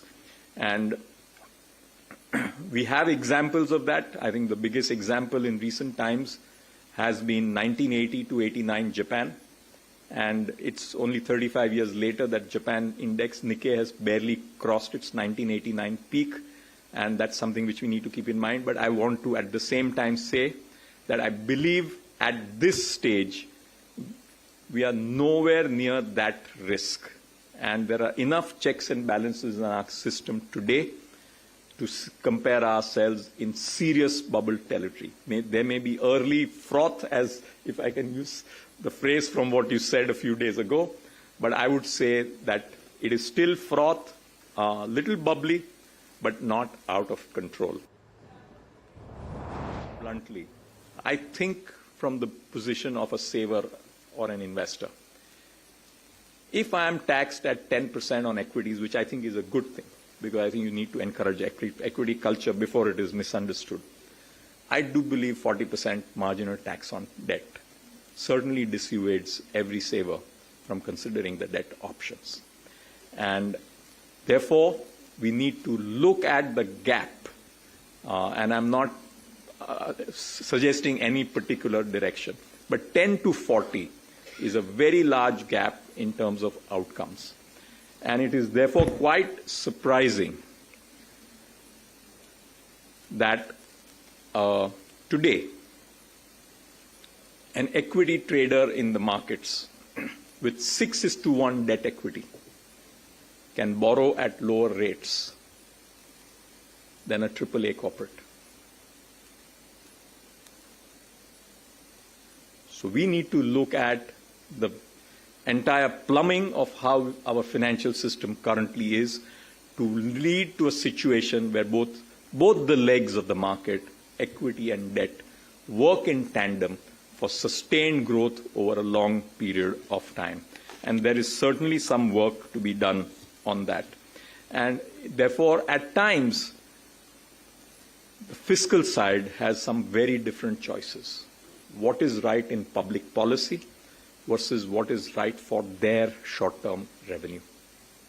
And at times, the decision can be swayed, just as the chief economic advisor highlighted about practitioners in the market. We need to ensure the policymakers also keep a long-term view in their decision-making, where public policy focus of what is right is taken as much importance as the short-term revenue implications of their decisions.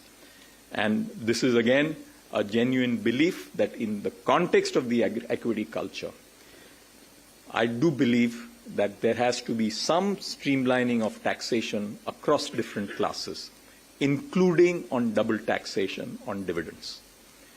And we need to find a way of equalizing the highest marginal total tax on debt with the total tax on dividends, which is a corporate which pays 25%, plus the tax in hands of the receiver, which total should not be more than the highest marginal tax.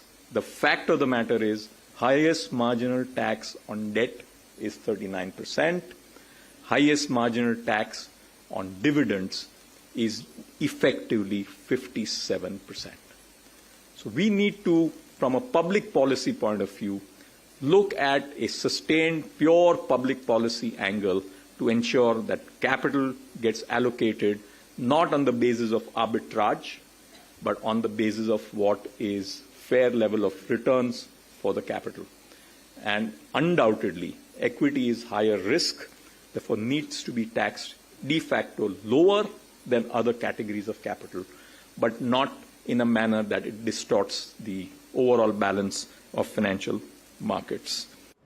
That was veteran banker Uday Kotak on the possible froth that may be building up in the system. Now we have a big special one for the investors in Jet Airways. The stock has been rising on hopes that the NCLT resolution plan will come into play. But beware, if you're still a Jet Airways shareholder or you're buying, your entire money may become zero very soon. Our colleague Sajid joins us to tell us why. Investors of Jet Airways needs to be beware and be careful about investing in further in these stocks, or any investor who's looking to invest into Jet Airways should be more careful, because as part of the resolution plan there is extinguishing of the entire equity capital of the public shareholders to the extent of nearly 99%. To give you a context, now if you're holding 100 shares of Jet Airways today, or if you're going to buy 100 shares of Jet Airways today, at the end of the resolution plan, when it comes into effect, your 100 shares will be extinguished and only one share will be left in that sense. So there's a 99% equity reduction which is happening as part of the resolution plan. There will be equity capital reduction followed by consolidation of the face value, as a result of which your 100 shares will remain as one share of Jet Airways. Now, to put it in context, there is a new investor which has put in a resolution plan. That plan involves equity infusion into the company or the airline there. As and when that happens, after the Supreme Court final judgment that comes on the Jet Airways resolution plan, it will be implemented. As part of the implementation, the Jalan Kalrog Consortium will be investing roughly around 600 odd crores into the company at a price of 50 rupees per share. But that should not be the price that the current shareholders should be looking at, because those shareholders are currently controlling 25% of the company will then, after the resolution, control only 0.21% of the company. So if you're, say, at 44 rupees a share, if you hold 100 shares, that value is nearly 4,400 for you now. After that, after the resolution plan, that entire value or portfolio, which is 4,400, will be left with just 44 rupees. So beware when you are investing into Jet Airways shares. Anyways, there is a lot of risk management which has been put in place by the stock exchanges, and there is only delivery-based buying and selling that's happening. But even then, you should not look at accumulating, because that's not going to help you once the resolution plan comes into force. Well, that was the update on Jet Airways. Also, it's time to slip into a short break, but please stay tuned because we have lots more lined up for you.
Welcome back. You're watching The Reporter on NDTV Profit. Now, ITC has been the stock of the day. In fact, it closed over 4% higher even after coming off the high point from the day.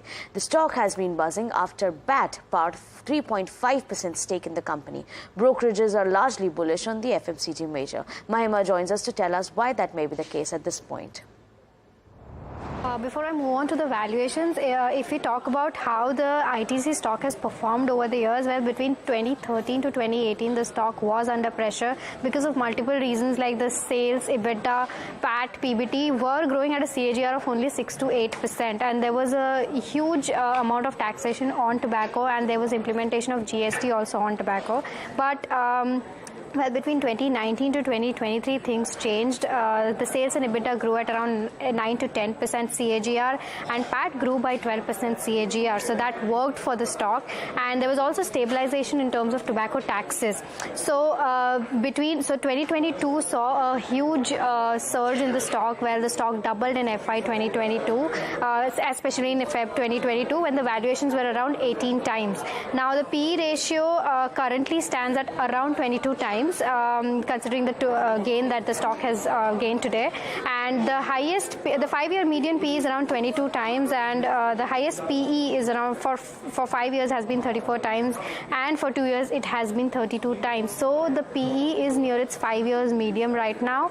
And if we talk about the earning expectations in terms of EPS, well, the EPS is consistently growing. And if we talk about the estimates as per Bloomberg, well, for FY25 estimates it is around 18, and for FY27 it's around 23.4.